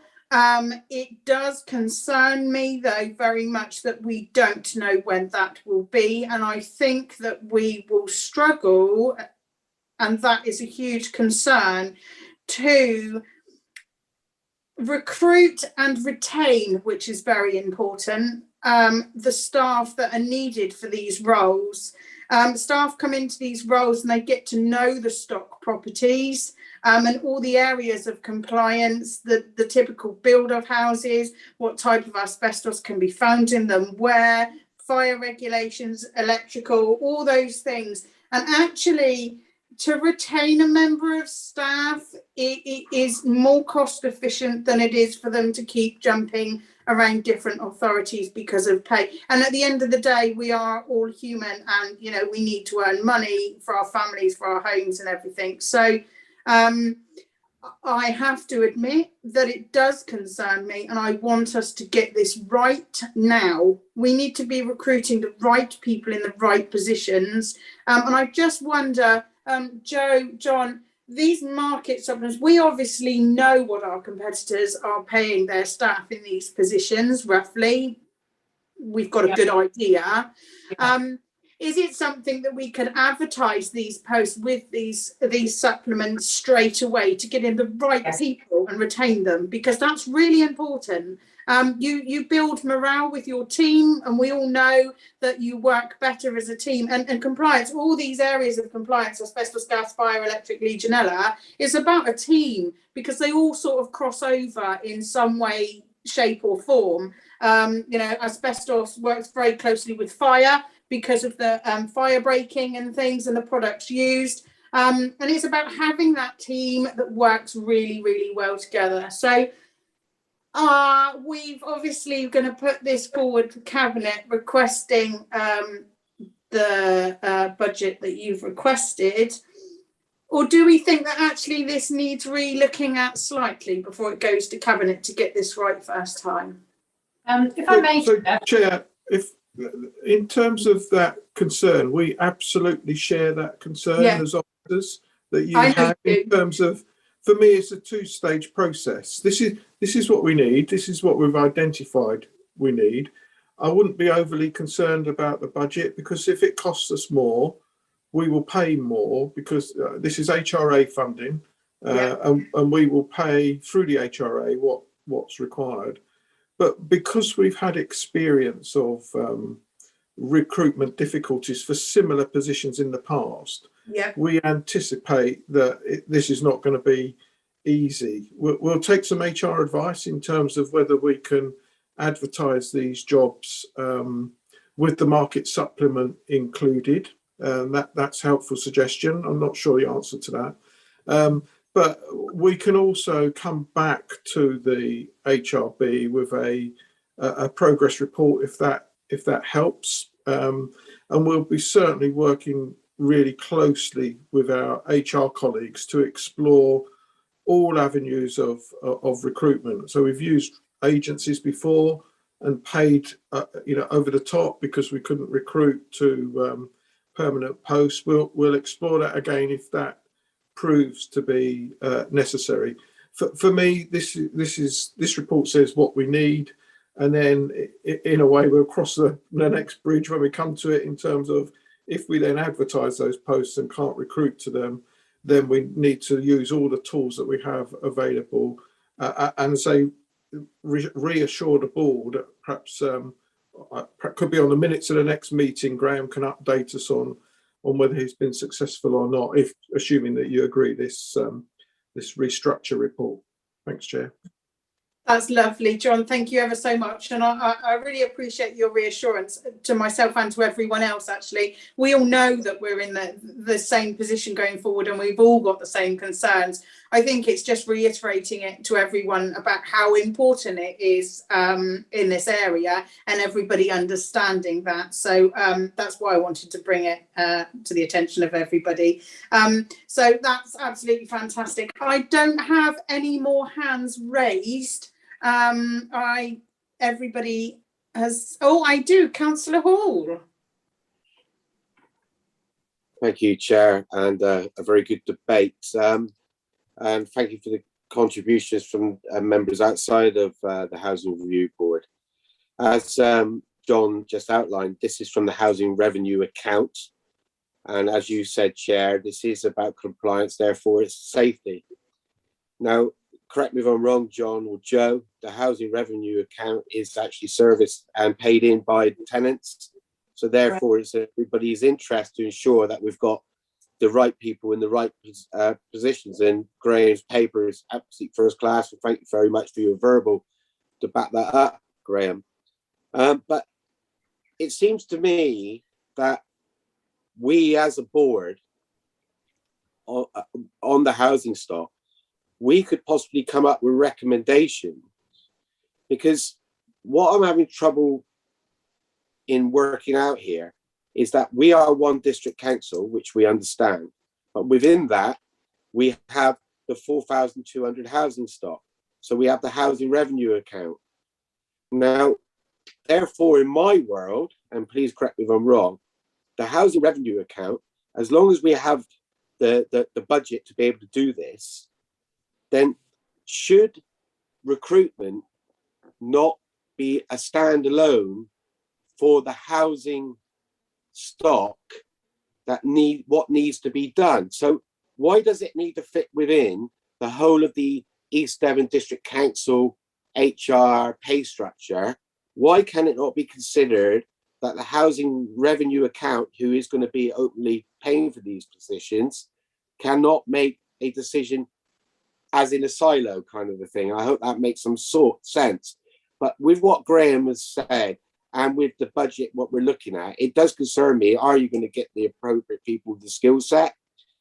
We don't know. But what I would say is, we as a Housing Review Board, we need to be saying that at the present market rates that we're able to recruit, that is the important area here, so that there are no gaps. Because if what we don't want to be doing is doing catch up.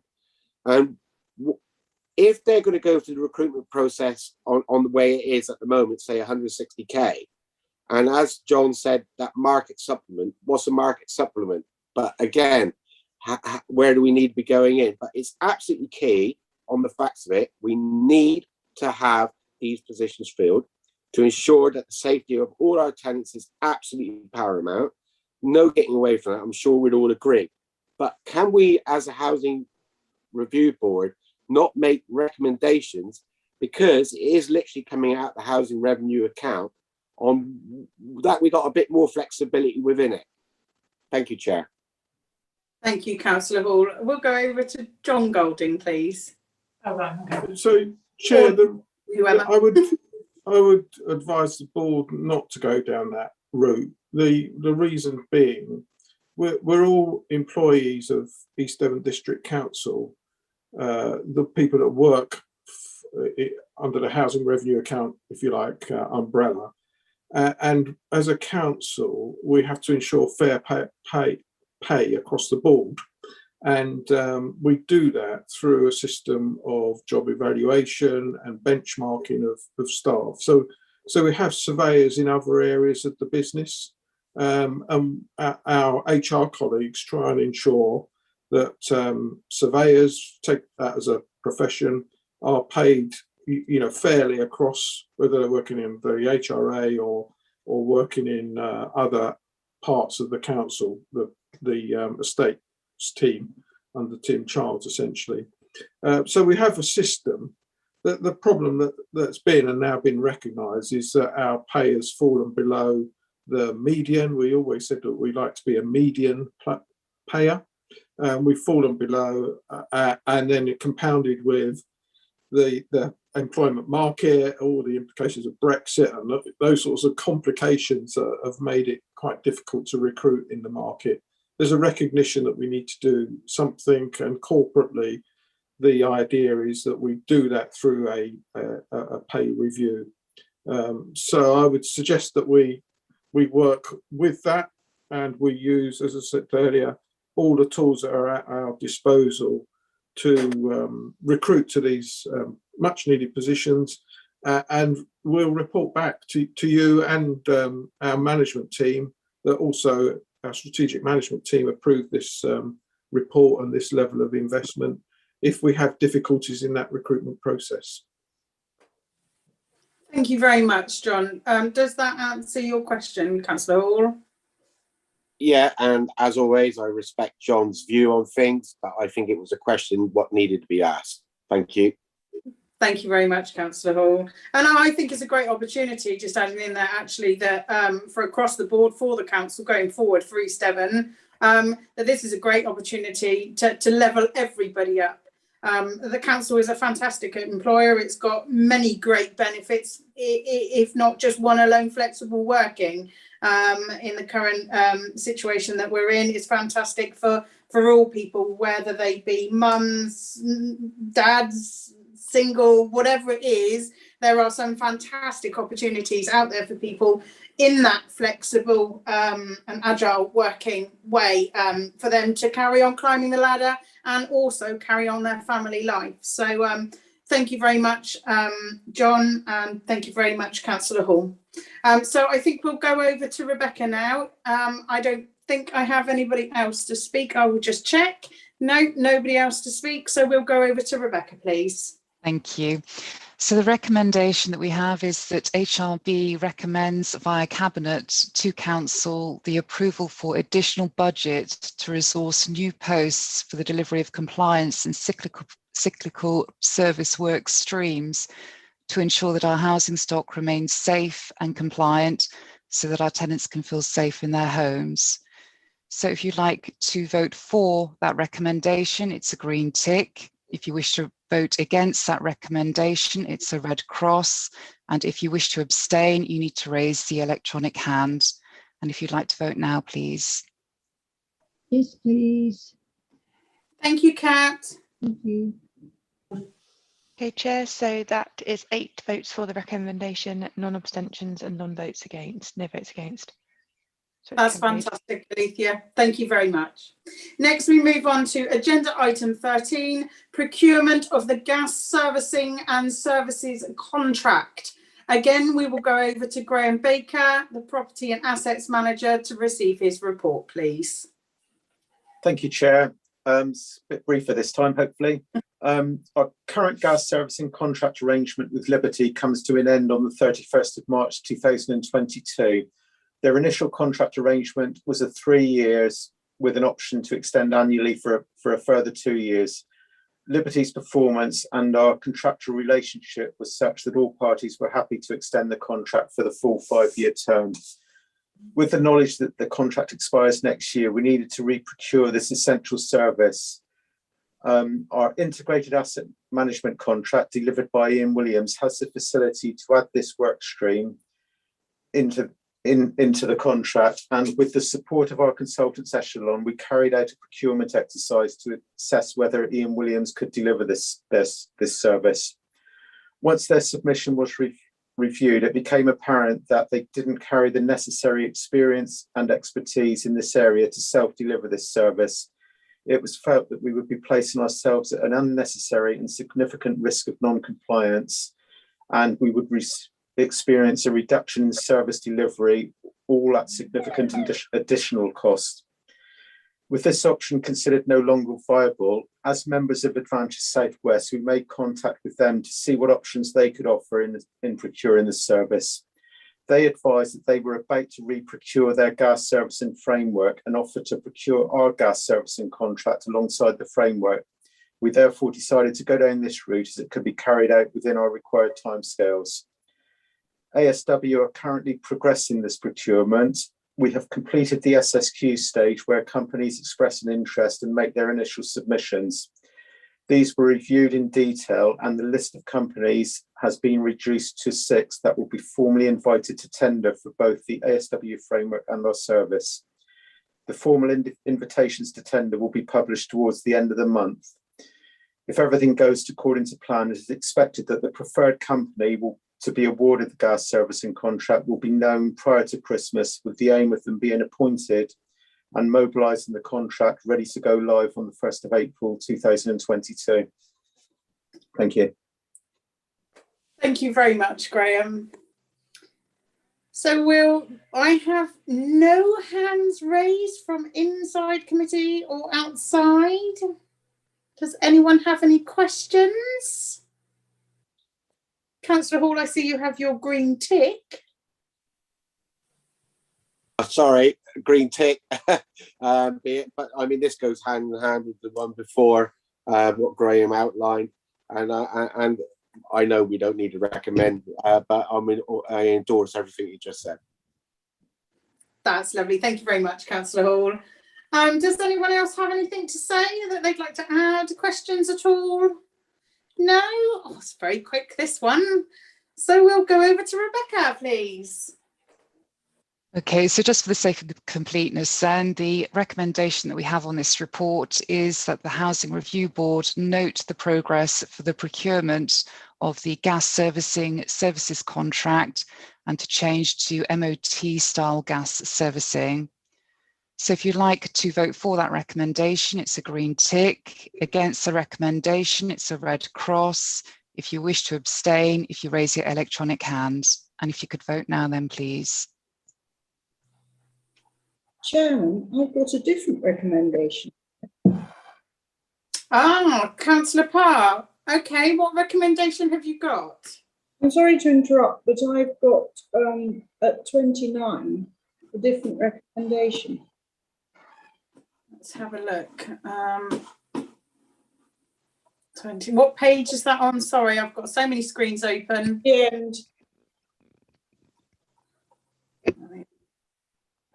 Or just before the end, it's 28 recommendation, and then it says recommended Housing Review Board grant delegated powers, blah blah blah. Yeah, one moment, I'm just catching up. No, that's 13. Councillor Parr's looking at the recommendation at the end of the report, whereas we usually take the recommendation that comes in the summary page on the first page of the report. Okay. So it's almost like in the report writing, what you're reading 28, 29 is like Graham's summary, I suppose. Okay, it says it's the recommendation. It looks a very on good page 54. With the one that comes at the start of the report. Thank you. So I have on mine recommendation that the Housing Review Account and Housing Capital Finance Report is approved and recommended to Cabinet. Are we, I think you're on the wrong report, Chair. Are we voting which on the procurement of the gas servicing contract? Yeah. Still. Agenda item 13, yes. Yeah, on page 54. So the recommendation there states that the Housing Review Board note the progress for procurement of the new gas servicing services contract and to change to MOT style gas servicing. Yeah, I've got that. I just saw there was another recommendation. Okay, are you happy with that now, Councillor Parr? Fine. Yep, lovely. Thank you very much. So we're all on green ticks. Do we want to clarify the recommendation just so that everyone knows? Sorry, Chair, Councillor Ledger's got his hand up. Yes, Councillor Ledger. Sorry, Chair, just to come in on a small procedural note, obviously because we've changed to consultative meetings, shouldn't the recommendation be the committee endorses the noting, because we can't note to a senior officer? That's correct. Correct. Thank you, Councillor Ledger. So back to Rebecca, we're on to our green ticks now. Yes, please. Thank you, Kat.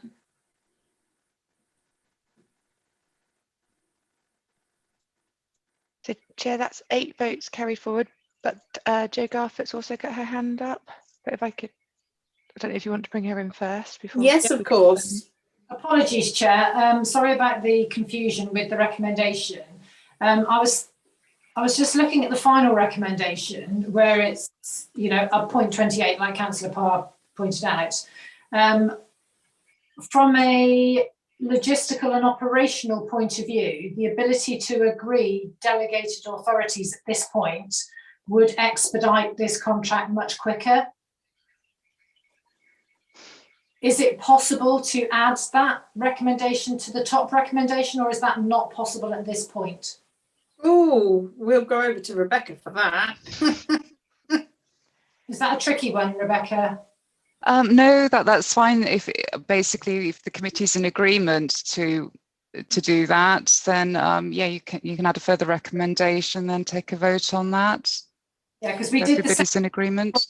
For the stock condition survey contract, we agreed delegated authorities at this level so that we could expedite them as quickly as possible without having to come back to HRB for a further approval. So you're asking basically then, are you the first paragraph of 29? 29, yeah. Actually, yeah, to be a recommendation. To be so added should I read? Other one. Okay, yeah, so are all members of the committee happy for that to be added as a recommendation? And then I'll read it out and you can vote on it. Yes, I think if you read it out, then everyone will know exactly what we're voting on. Thank you. All right. So the second recommendation then, because you've already, I think, taken the vote on the first one, the second recommendation is that the Housing Review Board grant delegated powers to the Strategic Lead for Housing, Health and Environment and or the Housing Service Lead to enable them to sign off as accepted / approved the relevant stages of the procurement process to facilitate the appointment of a contractor to deliver the 3-star gas servicing contract. So that's the additional recommendation now. So if we just vote on that one. Sorry, Rebecca, Chair, can I just jump in? If that's a delegated authority, that will need to be delegated by Cabinet or it will need to go to Cabinet to then be a senior officer decision in the current market. So it will, it's not within the gift of HRB to give that delegation. It needs to be a Cabinet delegation. Sorry, Rebecca. No, that's fine. Thank you very much. Thank you, Anita. So that recommendation. We're still working our way. We're still working our way through these and the impact that consultative meetings have on these recommendations. That's fine. So just to confirm, that would be to go to Cabinet then, that recommendation.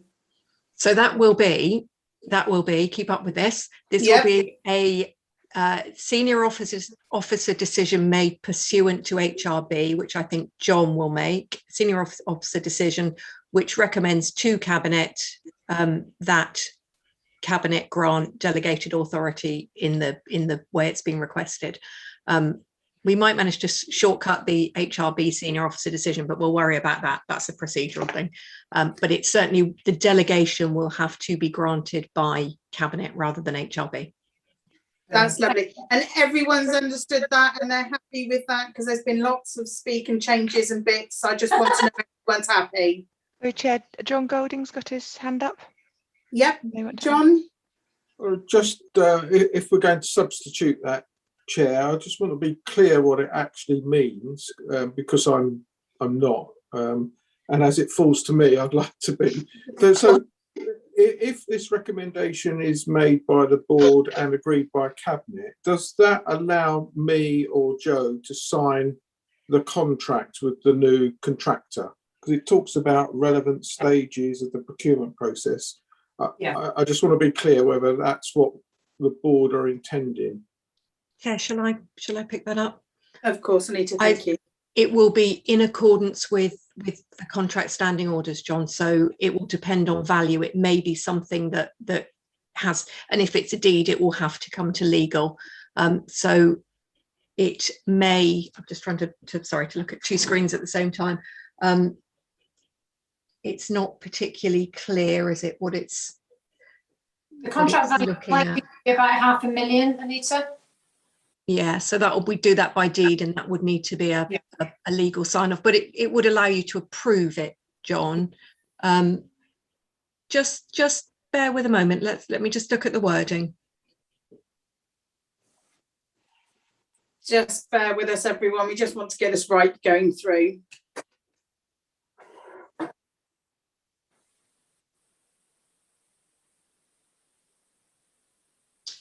I think I'd probably suggest, sorry, let me move my laptop so I can look at both screens. Suggest that the wording is recommended that it is recommended that the Housing Review Board recommend to Cabinet that delegated authority is granted. I hope somebody's writing this. To the strategic lead for housing, health and environment. It wouldn't usually be service lead for a contract of this amount. It could say in conjunction with the housing service lead.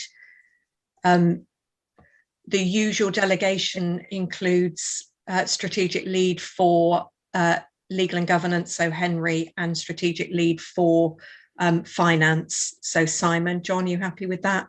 That would be the usual. That would be the usual delegated wording. I would then say not sign off. I would say agree to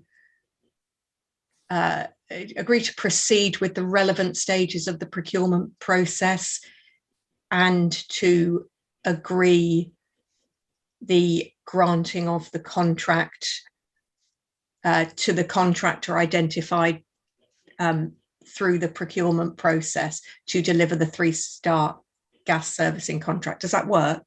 Somebody wrote that down. Yeah, works for me. Thanks, Anita.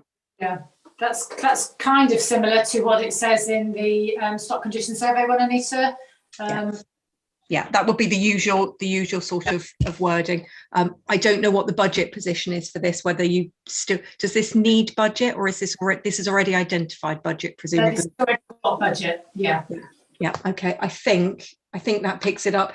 It will have to go to Cabinet if we discover that we've got the wording slightly wrongly or slightly incorrectly. Perhaps the minutes could just reflect the tweaks to that HRB agree any slight tweaks to the wording, just in case we need to get that right. Brilliant. Thank you very much, Anita. That's brilliant. Thank you so much, Rebecca. I think that I would like I'm sorry, you to read that out and everybody to put their ticks up that they agree with it, so that we know everybody has understood it.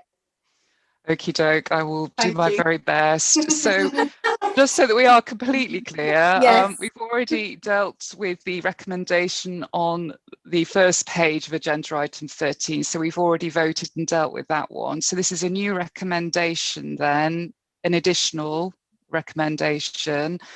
So if I read out what I scribbled down, so the recommendation is that HRB recommend to Cabinet that delegated authority is granted to the strategic lead for housing, health and environment in conjunction with the strategic leads for governance and licensing and the strategic lead for finance to agree to proceed with the relevant stages of the procurement process and agree granting the contract to the contractor identified in the process to deliver the 3-star gas servicing contract. Well done. Okie doke. So if you wish to vote for that additional recommendation, it's a green tick. If you wish to vote against that recommendation, it's a red cross. If you wish to abstain, then it's an electronic hand. And if you could vote now, please. Agree. Thanks, Kat. The chair, so that's 8 votes for both recommendation 1 and 2, and there's no votes against and there's no abstentions. That's fantastic, Alethea. Thank you ever so much, everybody. Sorry for that, but at least we got there in the end. Well done, everyone. Now we're moving on to agenda item 14, the HRA and Housing Capital Finance report. And this is to receive a report from Rob Ward, the accountant, please. Is Rob with us? Oh, is he Chair, here? I don't think he is. So if I might bumble my way through the report to help. That would be very helpful, John. Thank you ever so much. I mean, essentially what this is saying to me, it's alerting the board to some changes in the some technical changes in the right to buy, use of right to buy monies, which help us slightly, not quite what we've been lobbying for, but help us. And essentially the report says that the HRA is in a pretty healthy position, financial position. We have a significant surplus. Income levels, that our rental team have been working really hard to maintain income levels, and they're good on rents. They are down a bit on garage income, and that will feed into the discussion that we had earlier about looking at the garages, because there are quite significant number of void garages. So our accountant has kind of gone into a little bit more detail there, and in terms of capital, I think our expenditure again is down, but we'll be catching up during the course of the year. Hopefully not too many difficult questions on that, Chair. Thank you. Thank you very much, John. And now we have a great long list of questions from people. No, I'm joking. So actually, we don't have anybody to speak at the moment. Nobody wishes to ask any questions. Councillor Hall. Yeah, really, just to say what a fantastic job's been done. I mean, it's looking healthy. And as John already said about it, it does look at the areas of voids with the garages. So all good. Thank you. Thank you, Councillor Hall. Nobody else to speak? If we don't have anybody else, then we will go over to Rebecca, please. Okay, so the recommendation on this particular agenda item reads as follows: that the Housing Revenue Account and Housing Capital Finance reports are approved and recommended to Cabinet. So again, if you wish to vote for that recommendation, green tick; against the recommendation, red cross; if you wish to abstain, if you raised your electronic hand. And if you could vote now, please. Agree. Thanks, Kat. The chair, again, that appears to be 8 votes for the recommendation, no abstentions and no votes against. Thank you very much, Alethea. Moving on, we're now on agenda item 15, which is the Integrated Asset Management Contract. And now we will receive a report from Graham Baker, the Property and Assets Manager. Thank you, Chair. Our Integrated Asset Management Contract being delivered by Ian Williams has now entered its 3rd year, and we felt this was an ideal opportunity to provide a general update. Since its commencement, both ourselves and Ian Williams have had to fully understand and deliver the price per property and price per void model for the delivery of reactive repairs and voids. We've also had to build the usual client-contractor relationships, which have had their own challenges due to numerous staff changes and also role changes.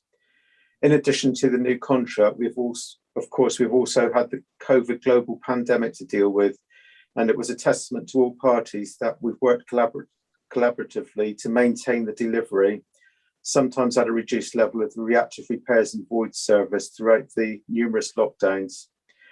Brexit has also thrown up its own challenges, which are still impacting, particularly in relation to both the cost and availability of materials and components. As can be seen from the report, the delivery of the reactive repairs took a dip during Q4 of the last financial year, all of which was evidenced in the KPIs. This was addressed by both parties, and an improvement in performance has been seen in Q1 of this financial year. Whilst there has been improvement, both parties are fully aware that the continual improvement of delivery needs to be improved and maintained.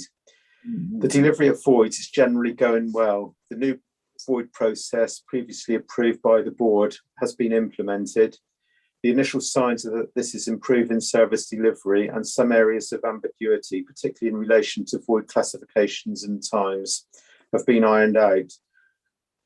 The compliance and cyclical servicing work streams are going well, and we believe we will see even greater improvements in efficiencies if and when the compliance module is available and functioning on our open housing system. Throughout the first 2 years, Ian Williams have successfully delivered some bespoke planned works projects. We are now in the process of mobilising some cyclical planned works, such as decoration, kitchen, bathroom upgrades, window replacements, re-roofing, etc. And it's intended that these works will commence during Q2 and Q3 of this year.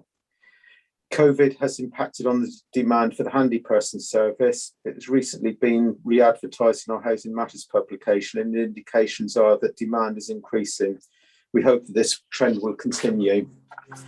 COVID has also impacted on the social value commitments of the contract. These have been reviewed, and CBUs will be reconvening the social value working group to work with Ian Williams to drive these elements of the contract forward. Complaints and customer satisfaction remains a challenge, but all parties are working hard to improve performance, to minimise complaints and to improve customer satisfaction. One of the biggest challenges we're having to manage is the management of expectations from all sides, whether it's internally from our own staff, external people inquiry, and of course the tenants ourselves. Finally, there's just a short paragraph within the report regarding the governance of the contract. It's hoped that this is sort of understood now by the board. And that's it. It's a very brief overview, but thank you. There's more detail in the report, and hopefully the KPIs make some interesting reading for everybody. That's fantastic. Thank you very much, Graham, for your updated report. And it's great that the areas seem to be improving, and long may it continue. So that's really good news. Fantastic work. Thank you very much. So first we'll go non-committee members, if we have any. No, so we have Peter Sullivan first, please. Thank you, Chair. From the tenant's point of view, excuse me, from the tenant's point of view, it's been quite challenging as well. We understand what the problems are within our teams at East Devon, and also the teams at Ian Williams with recruitment, etc. Hopefully, as we come out of COVID, this will be helped a lot. I think one of the biggest challenges from our point of view is actually getting a tenant meeting with the repairs team. We haven't had one for, well, I don't know, it must be 18 months or so. We've been struggling on our side to recruit members, and I understand how busy the repairs team is. I've had lots of discussions with Sophie, and hopefully we're going to get those meetings back on track. There's a lot to talk about. I won't go into it in this meeting because I'm relevant to the time. But generally, I'm looking forward to how we move on now that Ian Williams have bedded in properly.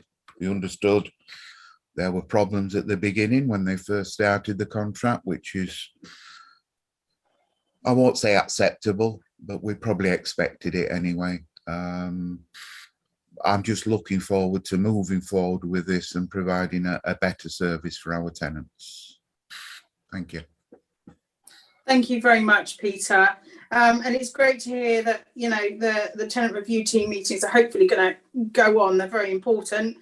You people are there and receiving the service. So it would be great to try and get more people involved, more tenants involved in these things moving forward. So I believe Joe and John, you were going to help maybe getting these meetings moving forward. Yeah, as you say, Chair, it's an important part of what we do when we, you know, get back to the sort of normal situation. So yeah, we'll be encouraging the collaboration between our staff, our tenants, and the contractor. As Peter says, it's been really effective in the past. We want to return to that and get that direct feedback that's so important in terms of managing and trying to improve the service. Thank you. Fantastic. Thank you ever so much, John. Next, we have Councillor Hall, please. Thank you, Chair. Thank you to Sophie, Joe, John and Graham for your help with inquiries. I have been dealing with more inquiries regarding housing over the last 24 months than any time since I was elected. There inevitably was going to be bumps in the road when Ian Williams was the preferred contractor, and we have had the pandemic rode in with it, and perfect storm comes to mind. The active repairs, but we need to be ensuring that we are continuously improving going forward. And you are right that it's been said about we've got to manage expectations. But whenever I'm looking at any area of complaint or inquiry from people we represent, we have to look from multiple lenses. And one thing is people we represent, they're not really interested if it's Ian Williams or it's just really, we need one cohesive voice that we're actually communicating across. Because if you're Ian Williams or East Devon District Council, the people, the residents, they're only just seeing East Devon District Council. So I think we can work on our communications. I think they have come a long way to where we are presently, and it needs to carry on in the same vein. But I have received a lot of inquiries, a lot of complaints. And through you, Chair, we're going back quite a few years ago. I don't know if Giles is here on this call, but I see, and I've just checked now, on the designated members on complaints regarding housing, Councillor Miller, who is present, and myself are the named people. And I've been told, because I'm part of the Housing Review Board, I cannot be the designated person. But I've just looked on the website again, I'm still there.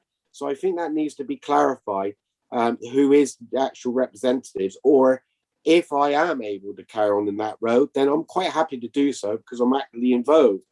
But what we do need to do is, as I said, is looking at this, communicating out that we are one voice, because the amount of frustration of people not actually understanding is very important when we're actually communicating back. Again, gratitude to Graham and Sophie especially, because they've been absolutely first class in their correspondence with me, and long can continuation and continue the service continue going forward. But expectations from those people who are making inquiries, there has been a little bit of frustration, to put it mildly. Thank you. Thank you very much, Councillor Hall. With reference to yourself being a representative on the complaints, I believe that might be something that we would have to check with Henry, whether there was a conflict of interest because you're on HRB or not. I don't know if Anita or Rebecca can confirm that for us. I can't definitively confirm at this point. Giles is obviously not at the meeting today, but I believe Giles has advised Councillor Miller in the past on this particular point. So I think the best thing is if we ask Giles when he returns from leave to perhaps contact Councillor Hall and clarify the position on that. Yeah, Councillor Hall, would you be happy with that? Yes, I am happy with that, Chair, but this has been bumping me along for quite a few years, and I received quite a few phone calls. I'm having to redirect them, and what concerns me, I'm redirecting them to possibly the wrong person, because I've been redirecting them to Councillor Rowland at some point, because I saw his name pop up the other day. Thank you. Do we, just to ask a question, do we know when Giles is due back from leave? We do. He's actually due back a week on Monday. A week on Monday. So I have not. So let's give him a week to catch up. So a week on Monday will be, just bear with me while I catch up with. So that's the 27th of September. So Councillor Hall, if you haven't heard anything by the 4th of October, could you contact me and let me know, and we'll chase that up for you. Will do, Chair. Thank you very much. I don't have any more hands raised for any questions, so we go over to Rebecca, please. Okay, so just reading out the recommendation then on this agenda item. The recommendation is that the Housing Review Board note the officer recommendation for the high-level governance of the integrated asset management contract. So it's a green tick if you're voting for the recommendation, a red cross if you're voting against, and the electronic hand if you're abstaining. And if you could vote now, please. Kat, are you voting? Just thinking. Okay. I was having a think. No worries. We're just waiting for Kat's vote. Yeah, no, I'll agree. You agree. Thank you very much, Kat. Okay, Chair. So that's 8 votes for, no abstentions and no votes against. That's fantastic. Thank you very much, Alethea. Next, we move on to agenda item 16, the Building Safety Act presentation. To receive a presentation from Graham Baker, Property and Asset Manager on the Building Safety Act. Like the Graham Baker show today. Yeah. I know. Thank you, Chair. It's actually a joint presentation by myself and our compliance manager, Michelle Davidson. So thankfully for you guys, she's going to be doing most of the talking. So I think we're going to try and share a screen with you, which I hope will work. Michelle, are you there?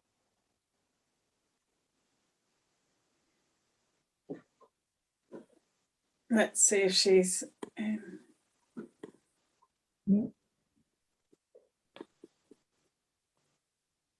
It doesn't seem that Michelle is in the meeting. Oh no, she is. Yeah, that's right. She should be. Yep, she's here. Good.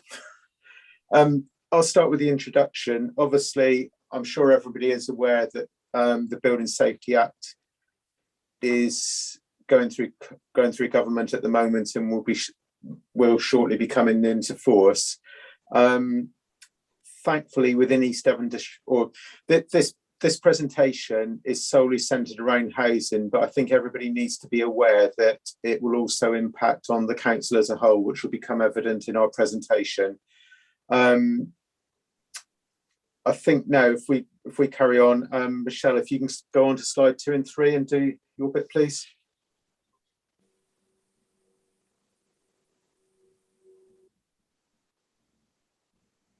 I think Michelle's having trouble at the moment being heard. Don't know why that is. Michelle, you are unmuted.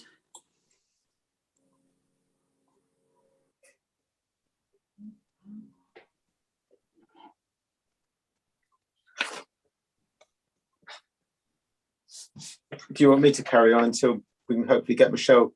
Yeah, if you wouldn't mind, Graham, that would be great. Okay. Thank you. Sorry, can I just interrupt? It might be worth Michelle, although it might be worth her leaving the meeting and then trying to come back in, except then you're going to lose your screen share, Graham.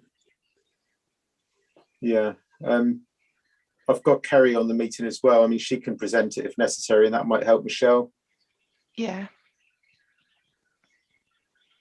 I think she's going to try and log in on another device. Okay. If perhaps, so Kerry's a co-host. If Michelle could stop sharing her screen and she can leave, and then if Kerry's able to share her screen instead.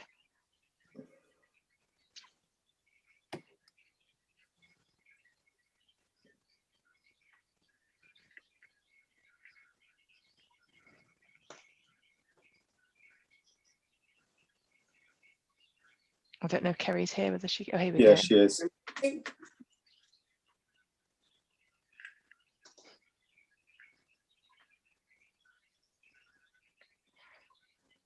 So I'm not too sure whose screen we're seeing at the moment.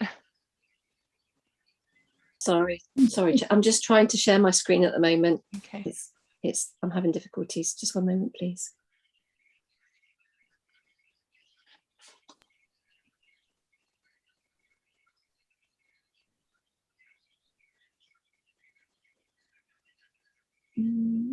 Chair, I don't know if you wanted a very short adjournment, comfort break possibly, whilst we're sorting out the technology. Yes, of course. Yeah, if we just, what is it, it's 12:20 now. If we just adjourn until 12:30, is everybody happy with that? Hopefully we can sort out all the IT issues and allow everybody to have a quick comfort break.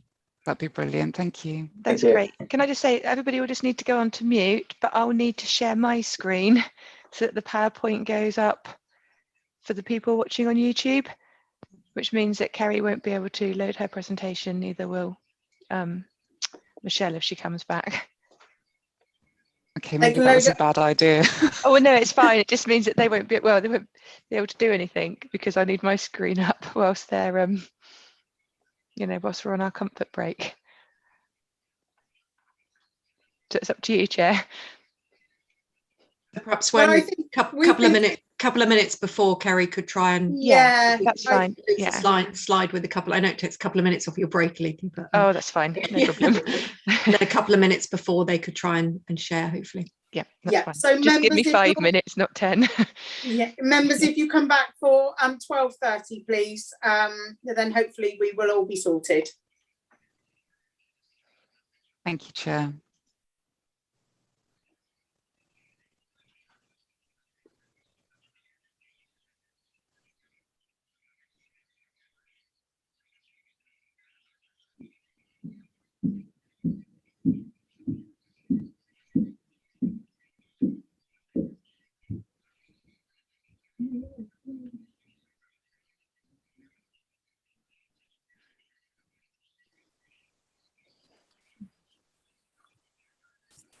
Alicia, can you hear me now? I can. I need to mute. I'm trying to mute everybody. We're actually, Michelle, we're just to let you know, we're actually still going live on YouTube. Okay. And I've got my screen sharing. So you won't be able to do yours for a moment. Just for the YouTube stream. Okay. Is Kerry presenting? It's down to you to whoever would prefer to do it. But right now I've got my screen sharing.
Okay, can I suggest we break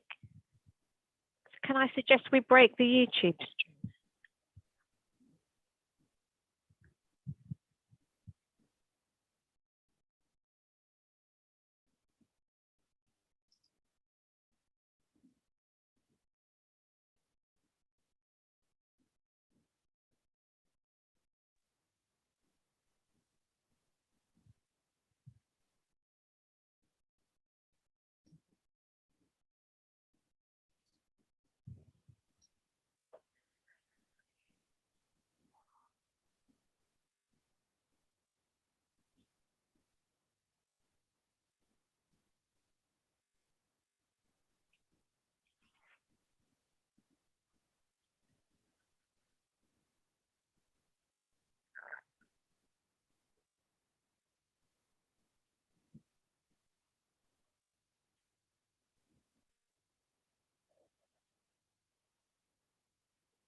Excellent. We've managed to get it on the screen.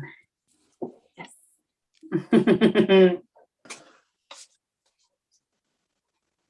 Harry, it's just from slideshow and then from the beginning.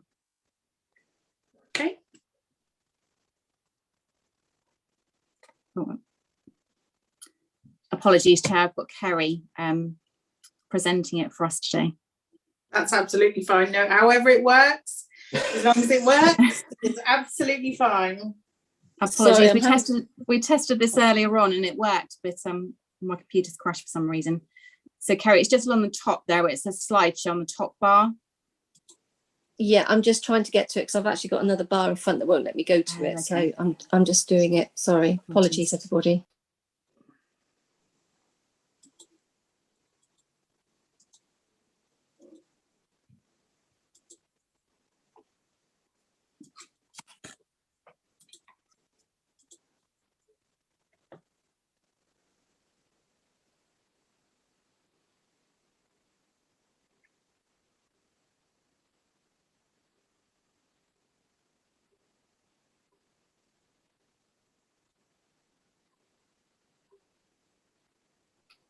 Brilliant.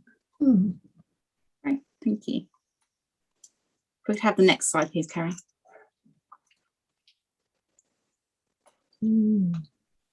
So on the 14th of June 2017, a fire broke out in the 24-storey Grenfell Tower block of flats in North Kensington, West London at 5 to 1 in the morning.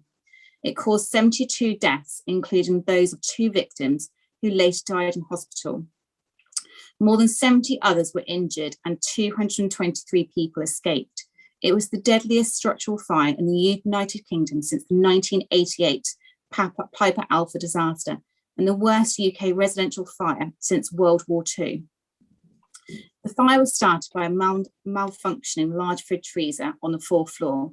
The resident was wakened by his smoke detector activating, and upon noticing there was a fire in the flat, he evacuated the flat, alerted his immediate neighbours and dialed 999. The fire spread rapidly up the building's exterior, bringing fire and smoke to all the residential floors. This was due to the building's cladding, the external insulation, and the air gap between, which enabled the stack effect. The fire burned for about 60 hours before finally being extinguished. More than 250 London firefighters and 70 fire engines were involved from stations across London in the efforts to control the fire. On the 15th of June 2017, Prime Minister, and that was Theresa May at the time, announced that a public inquiry into the fire would be set up. The Grenfell Tower inquiry began on the 14th of September 2017 to investigate the cause of the fire and other related issues. Findings from the first report of the inquiry were released in October 2019 and addressed the events of the night.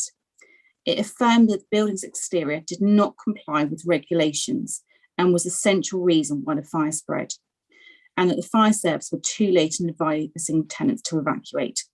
The second phase of the investigation into the broader causes began on the 3rd anniversary in 2020.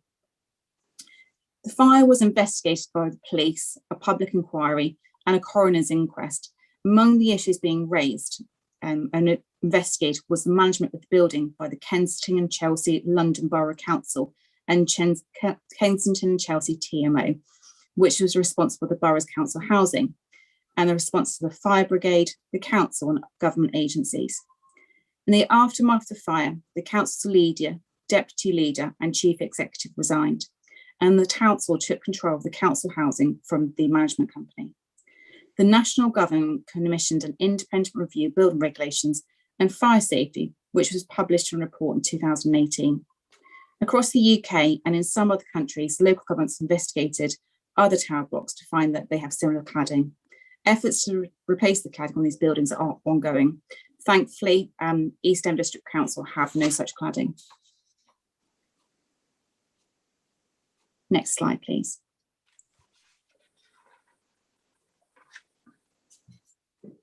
And this just shows a timeline of when sort of fire started to the sort of damage later on.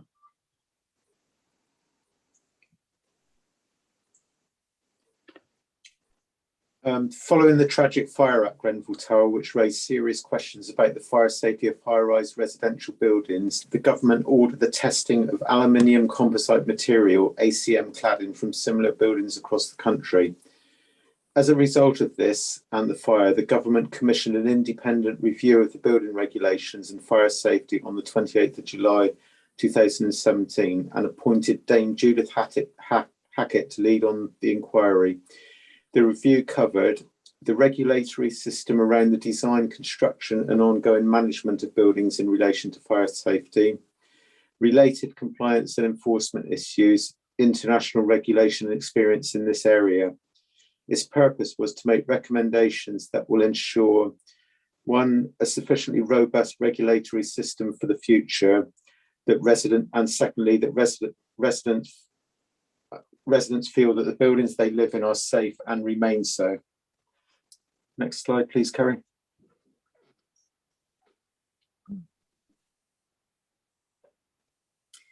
So the review concluded that the whole system needed major reform and that resident safety needed to be a greater priority through the entire life cycle of the building, from design and construction through to when people are living in the buildings.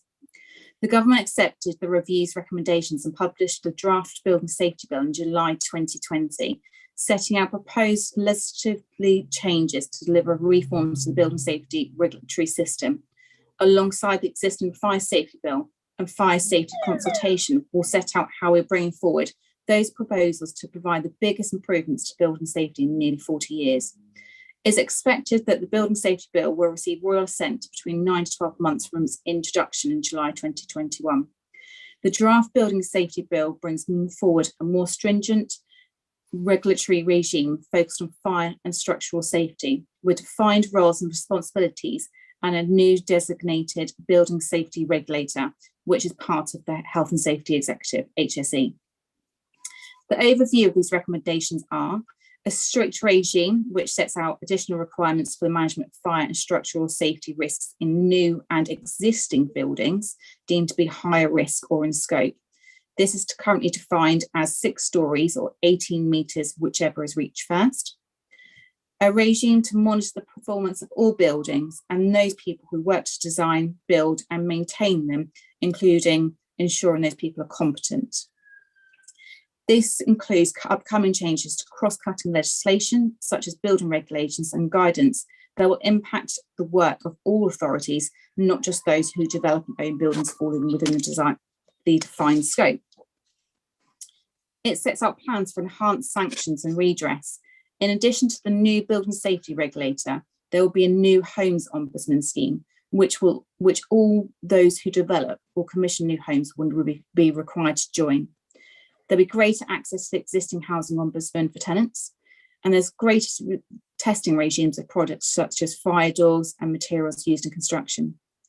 Increasing tenants' voices through a strong residents' engagement strategy, which will give residents a stronger voice in the system, ensuring they have access to a wide range of building safety information at sign-up and through the lifetime of their tenancy. It will also give them the opportunity to contribute to the decision-making for their homes and fully understand how they contribute to maintain safety in their buildings and can raise and escalate concerns when things go wrong. Next slide, please. Everyone within the council has a responsibility for reporting any fire concerns that they may have which affects our residents. Housing we'll talk about in detail as the presentation progresses. Environmental health, they have a responsibility for private rented properties are safe and free from hazards. Street scene, arguably our eyes and ears on the ground when they carry out their internal cleaning of our blocks and maintenance of external grounds. Property and estates have a responsibility for corporate buildings. Housing Review Board and councillors consider the matters relating to the council's landlord and housing management functions. Advise the Cabinet on housing policy and operational practice where this affects the council's tenants and leaseholders. Promote good practice and monitor service delivery. Building control, managing and ensuring the compliance with building regulations, including close liaison with the building safety regulator. Legal advice on the implementation of the Building Safety Act and enforcement going forward. And finally, planning, development control, including close liaison with the building safety regulator.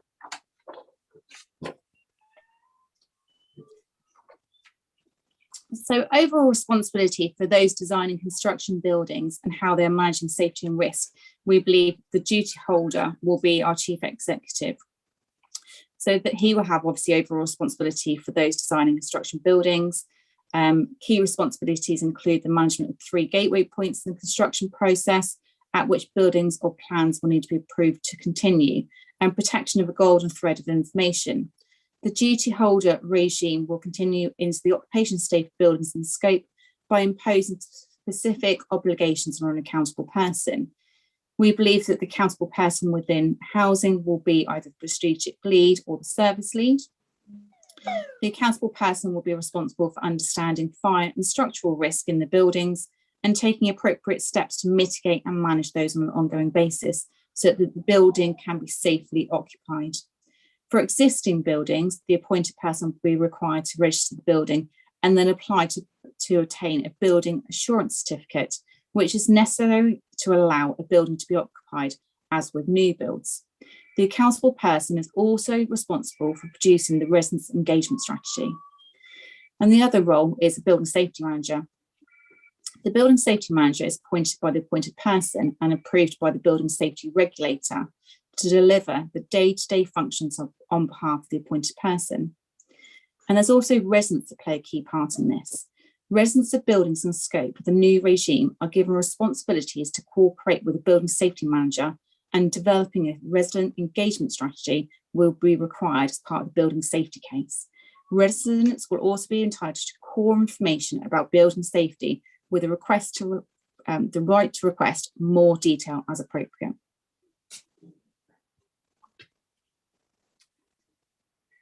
East Devon District Council currently doesn't have any in-scope buildings. However, we believe that further buildings, possibly sheltered blocks of flats, will become in scope at a later date. We are therefore adopting best practice, and we have 2 options to fulfil the requirements of the role of the building safety manager. Option 1, we appoint a dedicated building safety manager, or option 2, we discharge this duty to the senior management team within housing. So the Building Safety Act is obviously going to impact on everyone, but within property and assets, it's going to impact on compliance. So compliance with statutory legislation, it will come with the overall monitoring of fire safety, inspection and testing regimes, and the recording of all detail. This will include a new fire door inspection scheme, management of our fire risk assessments and updating the action plans arising, asbestos management to include maintaining the asbestos register, review of building manuals for all blocks, accident, incident and near miss investigations, review of pre-construction information and construction phase plans, and risk assessments and method statements in accordance with the construction design and management regulations. It's going to have an effect on in reactive repairs, ensuring contractors alerted to any fire risk and non-compliance issues and safeguarding concerns. Permissions, ensuring a contractor is alerted to any fire risk and, management permissions to ensure the fire integrity and safety of buildings are not compromised when granting tenants permissions to do alterations to their properties. Tenant engagement is a really key aspect, promoting safety and compliance within our homes, engaging with tenants on resident safety of fire safety works, and the repairs service review group to discuss property and asset. Voids, ensuring properties are safe when we let them, and that we are continuing to carry out fire compartmentation works within our flats. Cyclical servicing, the management of all data, gas, electric, Legionella, asbestos, and the management of other schemes. Planned works, we're carrying out focused fire safety improvement schemes across all of our blocks of flats. And stock condition data will also play a key part, with the management of stock condition survey information to include uploading to our systems and reviewing all data collected to formulate a future planned works programme. Housing services also have a big part to play in the form of developing a resident engagement strategy to ensure the residents feel safe in their homes and they can easily raise concerns regarding fire safety and other issues. alarm monitoring, first response, vital home safeguard, alarm and monitoring service, which includes our 8-hours service. Fire management, fire safety checks, carrying out fire safety checks within our blocks, maintaining the fire management plans for each of the blocks, ensuring they're regularly reviewed and updated as required, taking appropriate action where breaches of tenancy have occurred in relation to fire safety and other issues, recording of testing and actions on open housing in order that we monitor compliance, mandatory checks such as Legionella weekly flushing, leasehold management, implement a plan for the engagement and management of leaseholders within all of our blocks of flats, take appropriate action where breaches of the leasehold agreement have occurred in relation to fire safety, routine inspection and testing regimes, ensure all these such tests and inspections carried out are recorded. And finally, the eyes and ears on the ground so that, you know, any contraventions are picked up and appropriate action taken as necessary. And the other part of housing is housing solutions, which is the right property, right person. And we know there's been some work ongoing recently where our teams are sending out letters to all of our tenants, ensuring that they are able to self-evacuate. So ensuring adherence to the fire management policy, for example, not housing people on upper floors who could not self-evacuate in the event of a fire. Giving them information at sign up on fire safety and other areas of compliance, and providing housing advice and support to those that can no longer self-evacuate in a fire. The enablement team will look at the gateways 1, 2 and 3, which we'll discuss in more detail later. They also carry out routine testing inspections, so they carry out fire safety checks within our blocks, maintaining the fire management plan for our HMOs, which are managed by the homelessness team, and ensuring they are reviewed and updated as required. Working with estate management and taking appropriate action where breaches of tenancy have occurred in relation to fire safety. Recording of testing actions on open housing in order that we can monitor compliance, and mandatory checks such as Legionella weekly flushing. They'll also play a key part in resident engagement and engaging with tenants with regards to fire safety.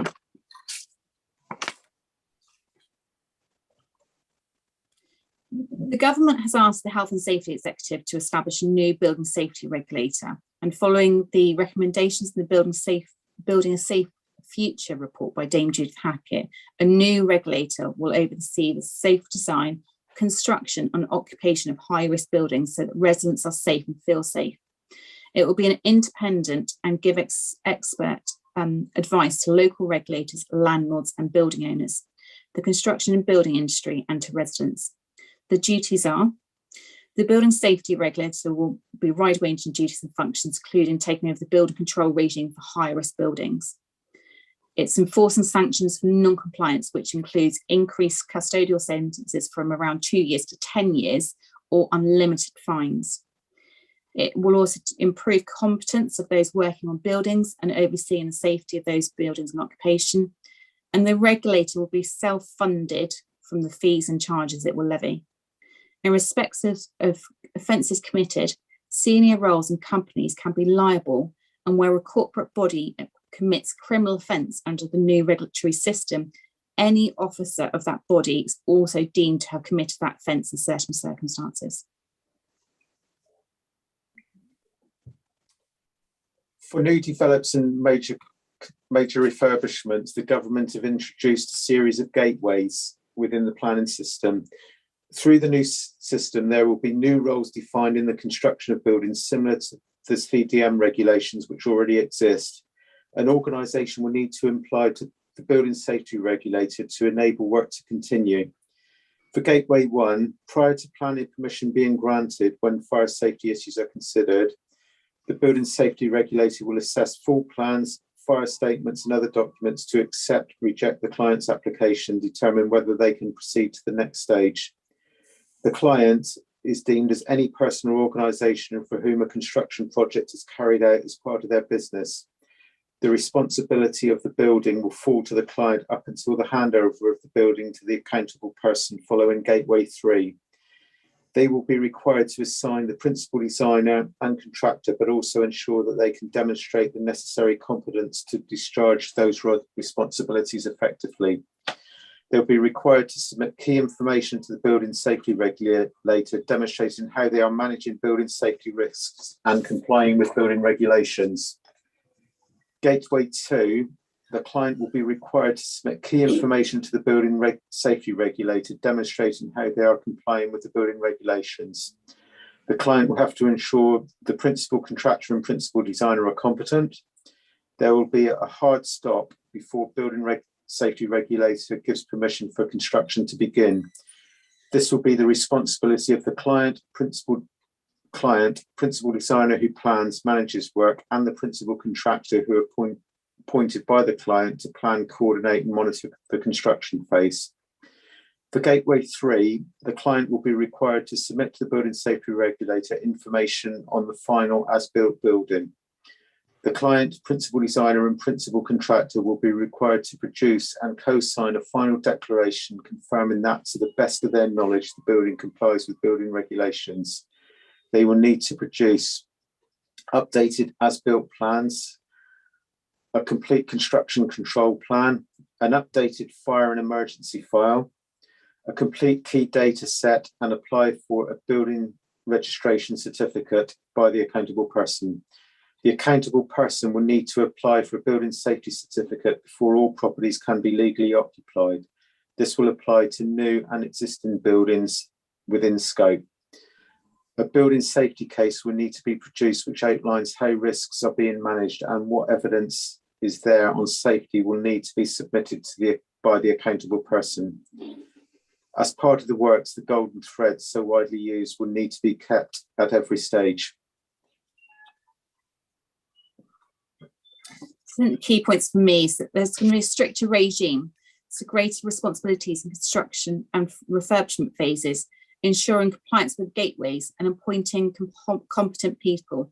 This may mean extra training is required for our existing staff. The golden thread of information needed at all stages of the buildings. The council will need to consider where this information is held and who can keep this up to date. Also where information is stored and monitored for checks which are carried out. Fire door safety checks will need to be carried out and injunctions applied for to deal with no access issues. There'll be a stricter regime on fire safety inspections within buildings to ensure fire integrity and the scope to inspect people's homes where we believe there is a breach. The use of more intrusive fire risk assessments will also be used. And drafting a resident engagement strategy to enable residents to have a greater voice to ensure that they can raise their concerns regarding safety. Also ensuring all residents are aware of the fire evacuation policy for their block and ensuring that this is in a format that they understand. Residents will also be able to request more information on the fire safety of their buildings. We play a huge part in ensuring our residents are safe within the homes we provide. The Building Safety Act will ensure all landlords and building owners will implement a regime to ensure that residents have a voice, are safe, and feel safe in their homes. Thank you. Thank you. Any questions? Thank you ever so much, Michelle, Graham, Carrie, for that fantastic presentation. I think it's great for people to physically see some pictures and actually the way things are laid out. And again, I have to say, every single agenda item on today's agenda, I think you'll find has just been covered in the new Building Safety Act. And again, compliance is key to absolutely everything.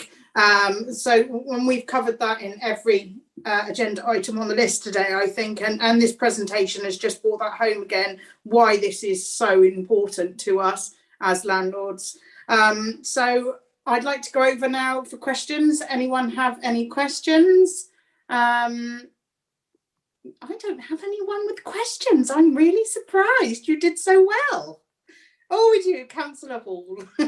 I'm sorry. I am ever so sorry. I must sound like a boring broken record. First of all, thank you very much for the presentation. Really, really good. A couple of questions. It said about accountability, liability, and it was mentioning about officers. We as a Housing Review Board, as part of the decision-making process, I take it there is no liabilities for the members of the Housing Review Board. And secondly, yes, we get this regarding houses, etc., flats, but will this be all community buildings? Will be used in the same way as community halls and garages, and it goes on, etc.? Thank you. Thank you, Councillor Hall. I think, Michelle, do you want to answer that one? Thank you, Chair. So the building safety bill actually only applies to in-scope buildings, which are 18 metres or 6 stories, whichever is reached sooner. Currently, we don't have any in-scope buildings. However, it does look like in the future, multi-complex buildings such as shelter schemes will be included under this bill. So therefore, we want to adopt best practice. We want to ensure there's resident safety across all of our blocks. And it is likely in future that those buildings will come in scope. But essentially, Councillor Hall, it is at the moment, we have no buildings in scope, and it is just blocks of flats over 6 metres, 6 stories or 18 metres. Thank you very much, Michelle. Has that answered your question, Councillor Hall? Yeah, and there was a second question regarding what it was saying about the liability, please. Joe Graham, I don't know if you can answer that at all with regards to the Housing Review Board. I think the paper does talk specifically around employees rather than anybody else, but that's certainly something. I know that Henry is keeping an eye on this. I did a very short presentation at SAP about the Building Safety Act, and Mark has requested that Henry keeps a watching brief on any changes that may come up that might impact the council. So, but as far as I'm aware, Ian, the responsibility lies with paid staff, employees, not with members. Thank you very much, Chair. I know that you would obviously update accordingly, but what does concern me is that we do have paid officers, but ultimately on the decision-making process, correct me if I'm wrong, it is actually literally the members who are actually dictating and endorsing these sort of strategies. And I am very mindful that what I would never want to see is officers cast adrift, if you see what I mean.